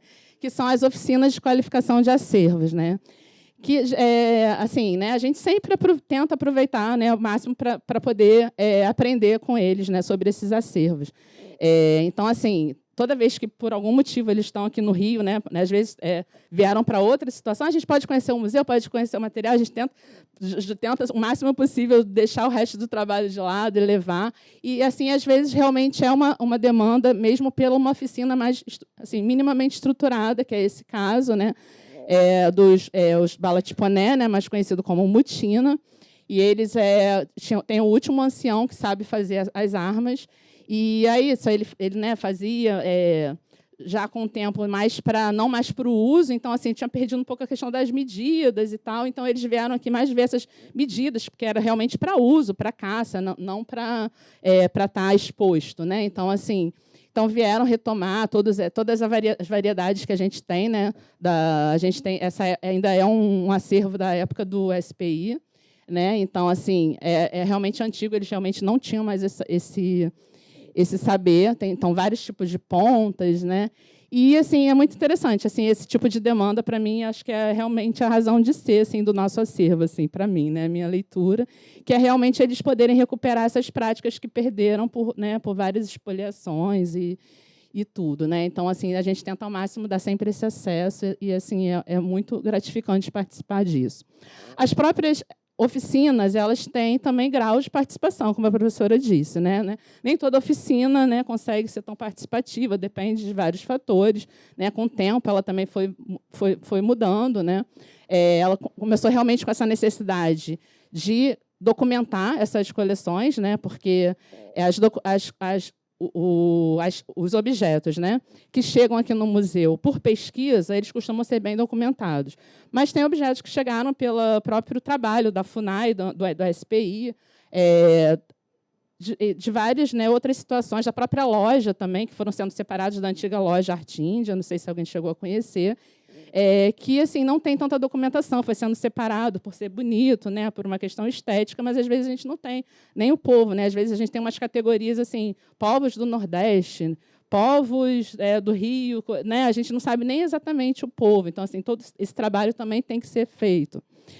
E só que é isso, né? Ela de fato, né? Ela é para essa questão da documentação. Né? Mas, quando ela realmente vira esse compartilhamento de saberes, ela cria uma riqueza que é muito legal. Né? Então, assim, a gente, que a professora, igual a professora disse, você tem, né, os dois saberes. Então, eles trazem, né, os saberes deles que estão relacionados a essas peças, né? Então, assim, às vezes a gente não sabe uma matéria-prima, né? Alguma coisa até que já não existe mais na natureza, às vezes acontece, né? E assim eles falam, né, como que faz aquilo, né, a técnica, né? Então várias questões que a gente aprende exatamente nessas oficinas, o uso, né, quem usa, a mulher, se aquilo é ritual. Aí isso também traz, assim, eles também trazendo para a gente, olha, isso daqui mulher não pode pegar, então assim mulher não pode ver. Então assim, como que eu, né, estou participando da oficina? Então assim também essas coisas serem consideradas, né? Se uma mulher não pode ver, então essa peça, por exemplo, não é o caso, né, aqui, mas a gente já aconteceu isso, né, com Chavante, por exemplo. Então assim, se uma peça a mulher não pode ver, então ela não pode você abrir uma base de dados e já dar de cara, porque assim, né, a mulher chavante ela vai abrir e assim, né, vai ter, né, seria uma falta de respeito. Então, todas essas coisas deveriam, a gente tenta ao máximo acolher, né, conforme essas demandas vão chegando. Então, esses acervos sensíveis, o que não poderia ser exposto, né, então, porque não necessariamente aquilo chegou aqui nesse museu de uma forma assim legítima, né? A maioria sim, a gente tem assim, né? A gente não tem toda essa carga de alguns museus do mundo, né, de espólio e tal, mas algumas coisas sim. Então assim, né, principalmente SPI, FUNAI no início, né, a gente tem algumas peças bem complicadinhas. Então assim, a gente tem que estar atento a isso também. Então, essa conservação, restauração, né, eles, às vezes, alguns pequenos reparos, né, eles fazem, assim, às vezes, até na oficina, isso daqui está soltando, espera aí. Ou então, começa assim, às vezes, tem uma peça, né, que está guardada, que ela está em estágio de fazer, aí eles continuam um pouquinho para mostrar para a gente como é muito bom, gente.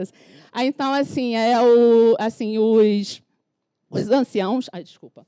Os anciãos se emocionam, né? Às vezes com peças que eles não veem há muito tempo, de histórias que eles contam, mas que, quando tem a materialidade ali, parece que aquilo toma outra forma, né? Então é muito bonito participar. Às vezes fotografias também, não só acervo museológico, né? Mas a fotografia, você tem geralmente assim, né?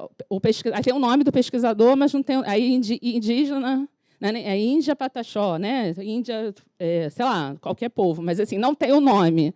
Então é um apagamento que também a gente tem que resolver também, e nas oficinas às vezes a gente consegue reconhecer autorias, né, de peças também. Às vezes eles reconhecem, isso aqui quem fez só pode ser fulano, né? Então a gente também não tem isso às vezes na documentação. Então é bem interessante, né? Então assim foi legal, assim, isso também acabar aparecendo também na construção do plano museológico, esse tipo de construção, né? Pode passar. Então, aqui um pouquinho só do contexto, a professora Elizabeth já falou, né, um pouquinho, né, que a gente começou a pensar muito nisso com a criação do Ministério dos Povos Indígenas, né? Então, exatamente, a ideia desse plano era para mediar exatamente a questão dos técnicos com esses indígenas que iriam chegar, e, inclusive, não só para chegar para ser ouvidos, como ser nossos chefes, né? Então, como que a gente ia fazer essa conversa? A ideia inicial era essa, porque a gente, pela primeira vez, tinha uma ministra indígena, uma presidente da FUNAI indígena, uma direção indígena, né? Então, a gente realmente tinha que aprender a dialogar. Isso não foi muito fácil, tem muitas questões internas, mas não vamos entrar nisso nesse momento. E aí começou, assim, vários temas, né, que eles já trazem, né, por várias discussões. Assim, nesse momento começou a gritar. A gente foi obrigado a ouvir, né?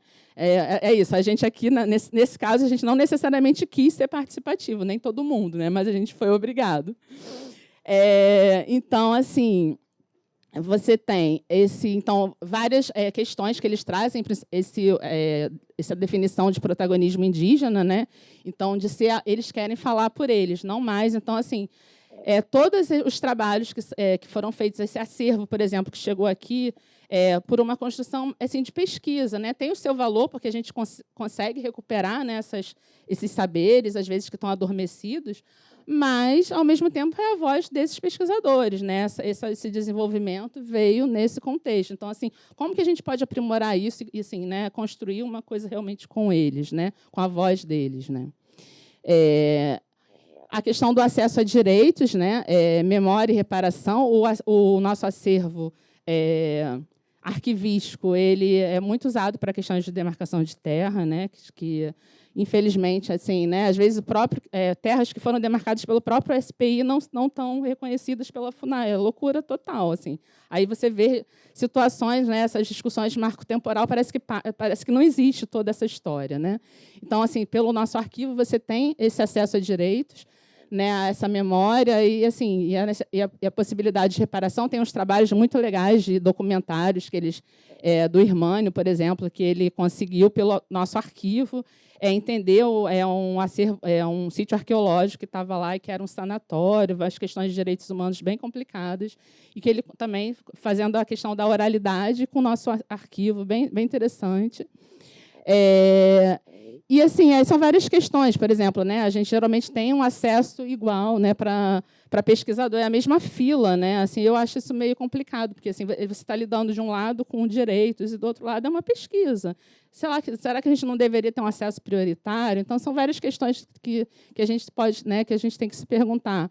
Propriedade intelectual, né? Pela primeira vez a gente teve, né, esses debates aqui dentro também, que a gente também não tinha.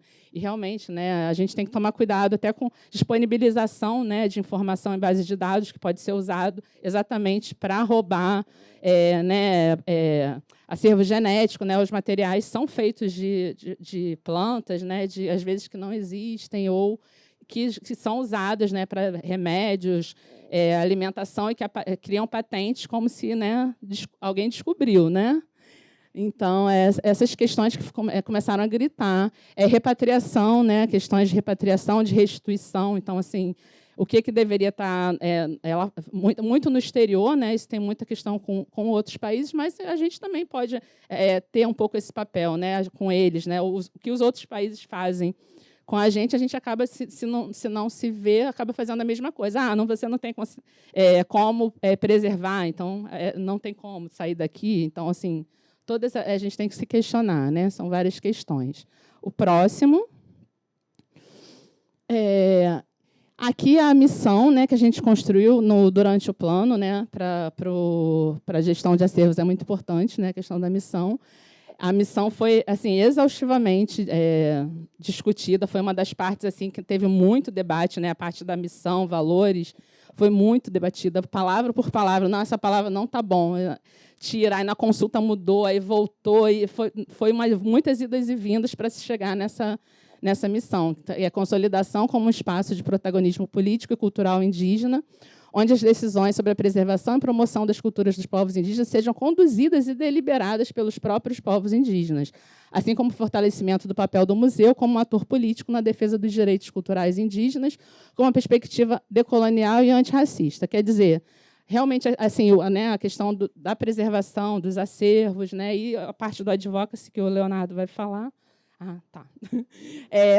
Assim, é muito do que é realmente a demanda deles, também é muito importante. Né? Pode passar. Sim, sim. Ah, sim. Então, aqui é o último, né? Acho que só mais ou menos, né, como que foi... não, acho que não, antes que nem tem 2. Dá tempo? Dá?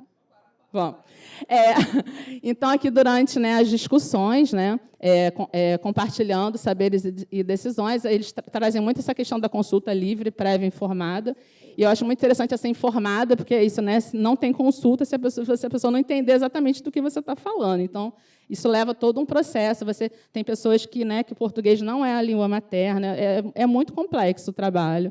Eu já tive oficinas aqui que, né, passava por várias línguas. Passava da língua do ancião para o Iangatu, que era o que falava, e depois passava para o português. Assim, os trabalhos são bem complexos. Assim, não é simples. Assim, povos tradicionais, assim, povos indígenas ainda têm essa complexidade das línguas. Né? Então, assim, como também equilibrar essas demandas deles, essas expectativas que você até cria, né, exatamente construindo esse processo, com os desafios internos. Né? Eu botei até aquele acervo ali, que foi uma das questões que trouxe muito debate. Né? Eles não gostavam desse termo, né? Alguns, né?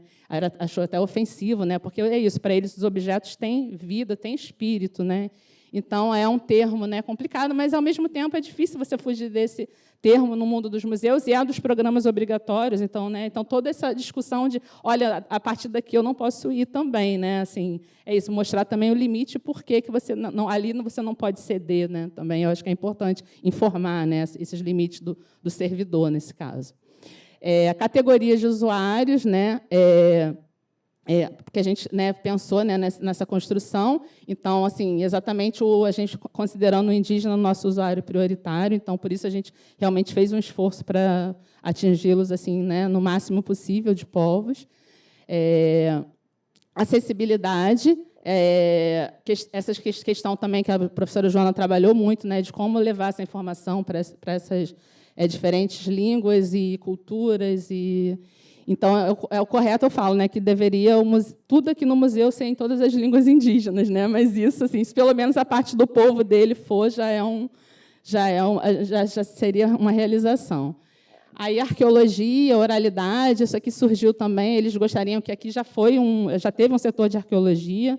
Eles queriam que isso retomasse. A gente explicou, né, que a gente não tem espaço, não tem como ter endosso para receber material, mas que a gente iria participar dessa construção junto com o IFAM, para eles serem ouvidos, né, na diversidade deles. Então, fazer essa mediação, a gente tem feito isso, tem trabalhado com o IFAM. A questão da oralidade, né, essa necessidade de trazer os depoimentos dos anciãos também, mas isso também é espaço de arquivo digital, então tudo isso tem que ser pensado. Né? Então, tem o desejo, tem o que você consegue fazer, e é isso, você trazer isso para a discussão, colocar na mesa mesmo, né? Para a gente construir a melhor solução. O próximo. Acho que é o último agora.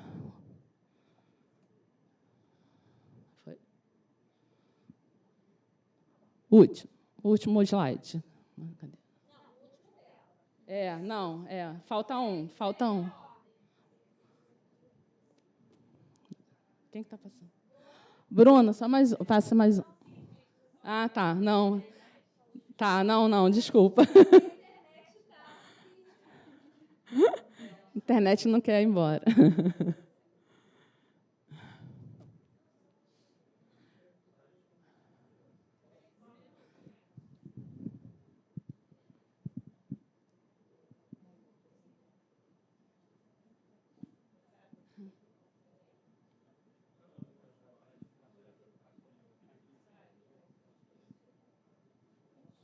Acho que passou direto, né?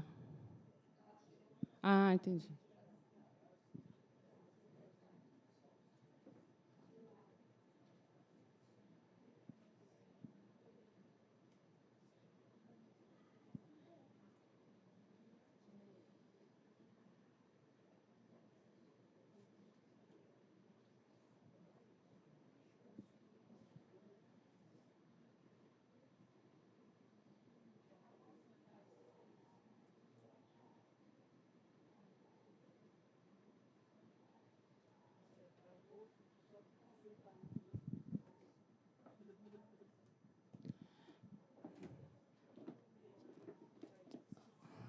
Deixa eu tentar lembrar aqui mais ou menos. Uma das coisas que eu lembro que tinha, né, nesse último slide, que a gente que é uma das coisas principais, né, da que a gente está o slide é construindo, estruturando políticas, processos e procedimentos. A gente tem uma questão aqui que é as questões, os processos não estarem, né, formalizados, né, nessas políticas, a gente tem que construir. Fora o plano museológico, a gente ainda tem esse trabalho. E a questão da necessidade de uma política de gestão integrada dos acervos, né? Porque é isso, principalmente o acervo, a documentação de pesquisa, ela, né, não necessariamente ela conversa, né, com os objetos e como a Joana, né, trouxe, a própria Paulina, né, como eles não têm essa visão de caixinhas, é muito complicado. As perguntas deles não são assim, eu quero saber do acervo museológico, eu quero saber do... Não, eles querem saber coisas que cruzam, né, todos esses acervos, né, as perguntas são outras, né. Então, assim, a gente é outra demanda, né, de como disponibilizar essa informação para eles, né. Pode.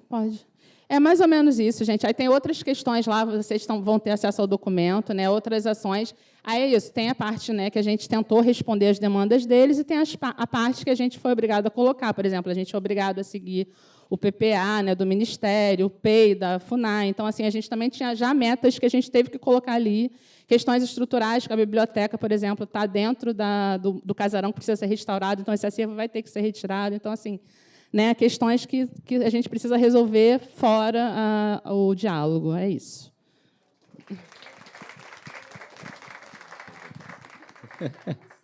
Eu estou com uma missão de fazer um milagre aqui agora, mas eu prometo que eu serei muito rápido. Já que voltou, teria como passar? Tá, então eu vou começando aqui, porque é no Gogó mesmo. Vamos assim, temos que aprender a lidar com as realidades estruturais dos museus, né? Isso faz parte. Então, eu trouxe para compartilhar com vocês o processo um pouco da construção do programa de advocacy, né? Já está aparecendo, opa, né? Sobre políticas públicas e garantia de direitos. Pode passar, por favor. Foi um programa, né, bem inovador, né, no contexto de planos museológicos no geral. A palavra advocacy em si, né, ela não é tão recente assim. Ela já tem um certo tempo, mas ela se popularizou muito ultimamente, né? E quando eu cheguei, né, na equipe, estava exatamente no momento da discussão se seria advocacy ou políticas públicas, como que seria essa questão. Então, o que seria o advocacy, né? Ela é uma ferramenta de ação, basicamente, né? É como que a gente consegue colocar em prática as demandas que estavam sendo colocadas durante as oficinas, né? Tudo isso que a professora Paulina, a professora Elizabeth e a Monique acabaram de falar, o programa de advocacy ele materializa essas questões um pouco para a gente, né? Como que todas as demandas indígenas podem ser colocadas em práticas. E é um programa que ele perpassa todos os outros programas. O programa de advocacy ele é muito dialógico, né? Gestão de acervos, acessibilidade, todas as questões do plano museológico perpassam o programa de advocacy exatamente pela sua característica política, de pensar o papel político dessa instituição, e que também se expande para outros museus de diversas tipologias, né? E por que especificamente no MNPI se optou por manter a palavra em inglês, né? Que foi uma grande discussão também, né?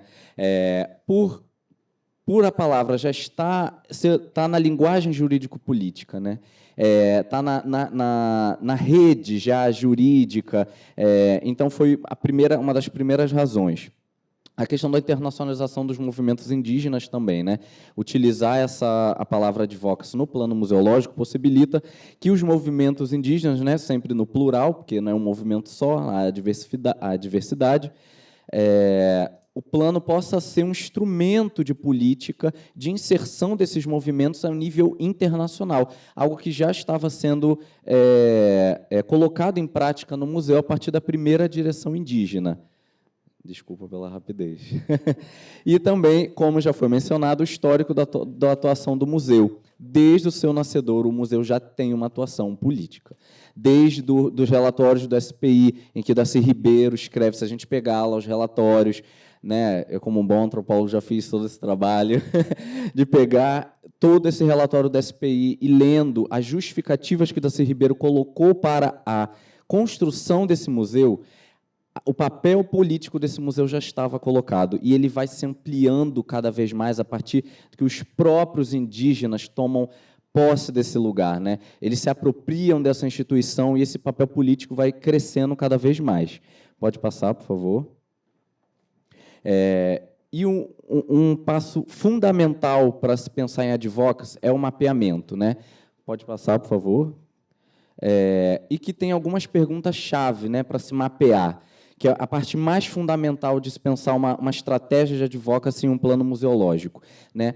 Como eu vou fazer esse mapeamento? Quem são os atores que vão aparecer? Atores políticos, né? A Paulina estava colocando anteriormente todos os atores sociais envolvidos no plano museológico, mas para se pensar uma estratégia de advocacy, a gente precisa especificar quem são os atores políticos nesse processo, né? Quem são esses atores que vão nos auxiliar a incidir politicamente, a disputar espaços políticos, né? A questionar, por exemplo, extinção do IFAM, né? A gente tem que planejar estrategicamente para isso. Como que a gente vai pensar na questão da propriedade intelectual, como a Monique estava colocando, que é uma pauta completamente disputa, é disputa política. Então, quem são os atores envolvidos? Qual é o meu objetivo com esse mapeamento? Qual é o fluxo de informações? Muito importante, quem carimba? Quem carimba o que eu pretendo aprovar, né? Não é simplesmente o mediador tem o seu papel, mas, às vezes, é uma função limitada, né? Então, quem é que vai carimbar, quem é que vai assinar? A gente precisa mapear isso para construir uma boa estratégia de advocacy. Pode passar, por favor. Desculpa. E aqui colocamos apenas duas formas, né? Estratégias internas, porque o advocacy é isso, né? É essa potencialização e esse fortalecimento interno da instituição. A própria elaboração do plano museológico, a articulação com os museus nos territórios, né, no programa de gestão de acervos. Foi muito demandado que o acervo dessa instituição ele percorra o país, né, que sejam organizadas exposições nos museus de território, né? Então, como articular a instituição com esses museus de território, retomar as políticas de geração de renda. Então, é o papel político do museu para dentro, né? Isso foi bastante discutido. E também de forma externa, como a gente vai incidir politicamente, criar estratégias para se pensar do museu para fora. E aqui a gente colocamos algumas estratégias, né, que isso vai depender de contexto de cada instituição. Uma nota técnica, projeções, como a professora Elizabeth mostrou nos primeiros slides, né, a área indígena, aquilo é claramente uma dessas técnicas. O uso da mídia, a produção de pesquisas, abaixo-assinados, enfim. Isso vai depender do contexto da instituição. Pode passar, por favor. E aí, comentar já para ir finalizando um pouco da experiência aqui no museu, né? Esses foram os 4 eixos centrais do programa de advocacy. A participação na elaboração de políticas públicas para os povos indígenas, o fomento de redes de atuação diversas, né? A solicitação de uma participação de uma maior presença do museu no ATL, de uma maior presença do museu na Marcha das Mulheres Indígenas, de uma maior participação do museu na rede de museologia social, nos encontros de estudantes indígenas, a Suiti pautou muito isso. Então, como que a instituição ela consegue ampliar essa participação, né?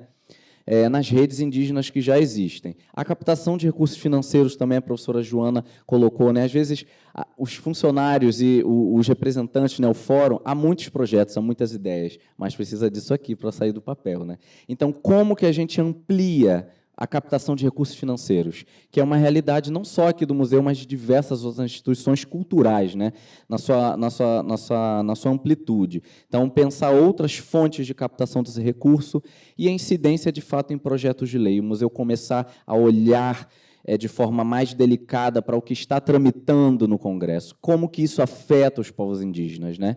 Por favor, pode passar.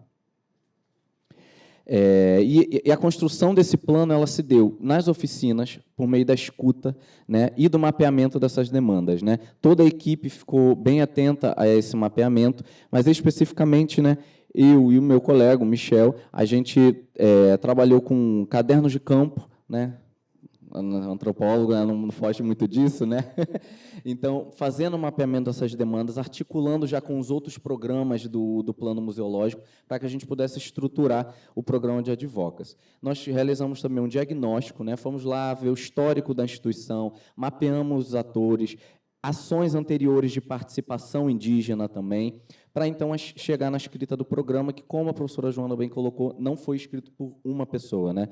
Foram várias leituras, várias releituras e modificações, foi um longo processo de escrita do plano como um todo. E o que orientou o programa de advocacy foi a aproximação do museu com os povos indígenas, porque eles comentavam desse distanciamento, né? Muitos não sabiam, só tinham ouvido falar de um museu. O que tem nesse museu?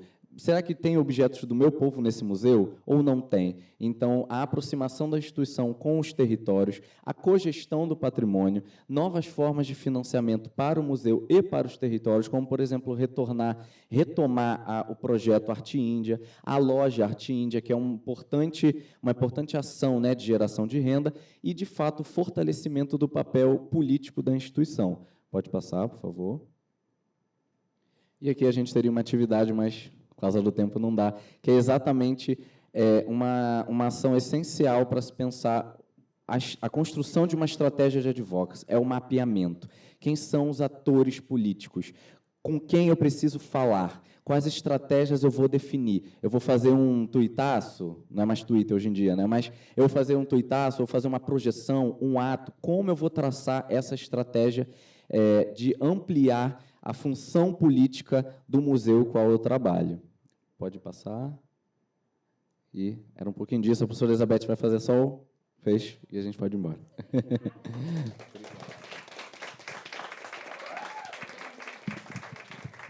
Primeiro, desculpem o atraso, a gente vai finalizar de forma bem breve, também não vou me estender, né? Vamos lá, eu vou até ler para ser mais rápida, tá? Para finalizar nosso encontro hoje, queremos destacar que temos consciência de que a aplicação prática dos processos participativos para a elaboração de plano museológico nos impõe grandes desafios. A gente tem tempo escasso, resistência institucional em várias esferas, né? Complexidade de mediar os conflitos e interesses dentro e fora da comunidade, dentro e fora da instituição museu, dentro e fora das instituições que a gente se articula. No entanto, é justamente da superação dessas barreiras que reside a maior possibilidade de uma museologia contemporânea e dos museus contemporâneos. Quando insistimos em processos participativos, que foi o foco da nossa fala hoje, abrimos portas para a real apropriação social do patrimônio.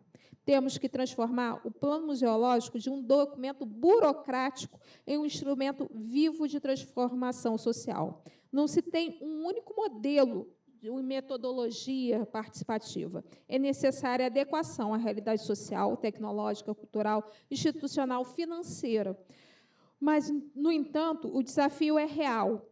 Mais do que o impacto positivo na gestão e na representatividade das nossas instituições, que deve ser ainda maior. É colocar os museus dentro do que foi proposto no documento básico do fórum, né? Como espaços vivos de escuta, ampliando vozes historicamente silenciadas e provendo soluções inspiradas nos conhecimentos de comunidades, povos, né? Ou grupos sociais, para os programas globais do nosso tempo.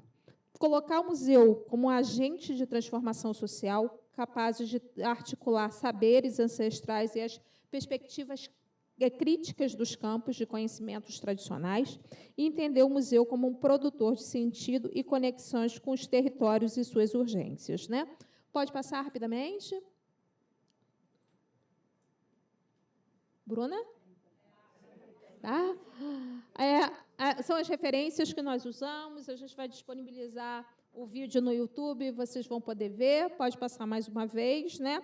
Eu só gostaria de encerrar essa oficina agradecendo imensamente e novamente a SESEC por essa oportunidade, o Museu Nacional de Povos Indígenas por nos abrigar aqui mais uma vez, né? E dizer que discutir plano museológico a partir de dinâmicas participativas nos exige desconstruir velhas hierarquias e exercitar a empatia metodológica. As dinâmicas que propusemos aqui ajudam a perceber que planejamento institucional ganha solidez quando é compartilhado, quando é participativo. Espero, e nós todos aqui esperamos, né, a partir dessa tarde aqui, que as metodologias vivenciadas, né, quer dizer, um pouco do que a gente passou para vocês nessa oficina, sirva como uma inspiração, né, para a atuação profissional de vocês e instrumentalização de futuras ações nos seus espaços de trabalho. Contem sempre conosco do NUGEP. É um prazer. Agradeço vocês que ficaram aí mais do que 1 hora depois do horário, né?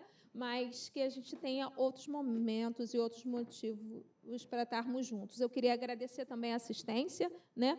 Colocar aqui que é muito bom estar com cada um de vocês que tiraram esse tempinho. Nós temos aqui um QR Code que é do site que a gente ainda não terminou, que a gente está mudando de cara, o site do NUGEP, mas quem quiser dar uma vasculhadinha e conhecer um pouquinho do nosso trabalho, né, do que a gente já colocou ali como sinal para vocês, fiquem à vontade, tá bom? Obrigada. Obrigada, Joana, pela parceria de sempre. Obrigada a cada um de vocês.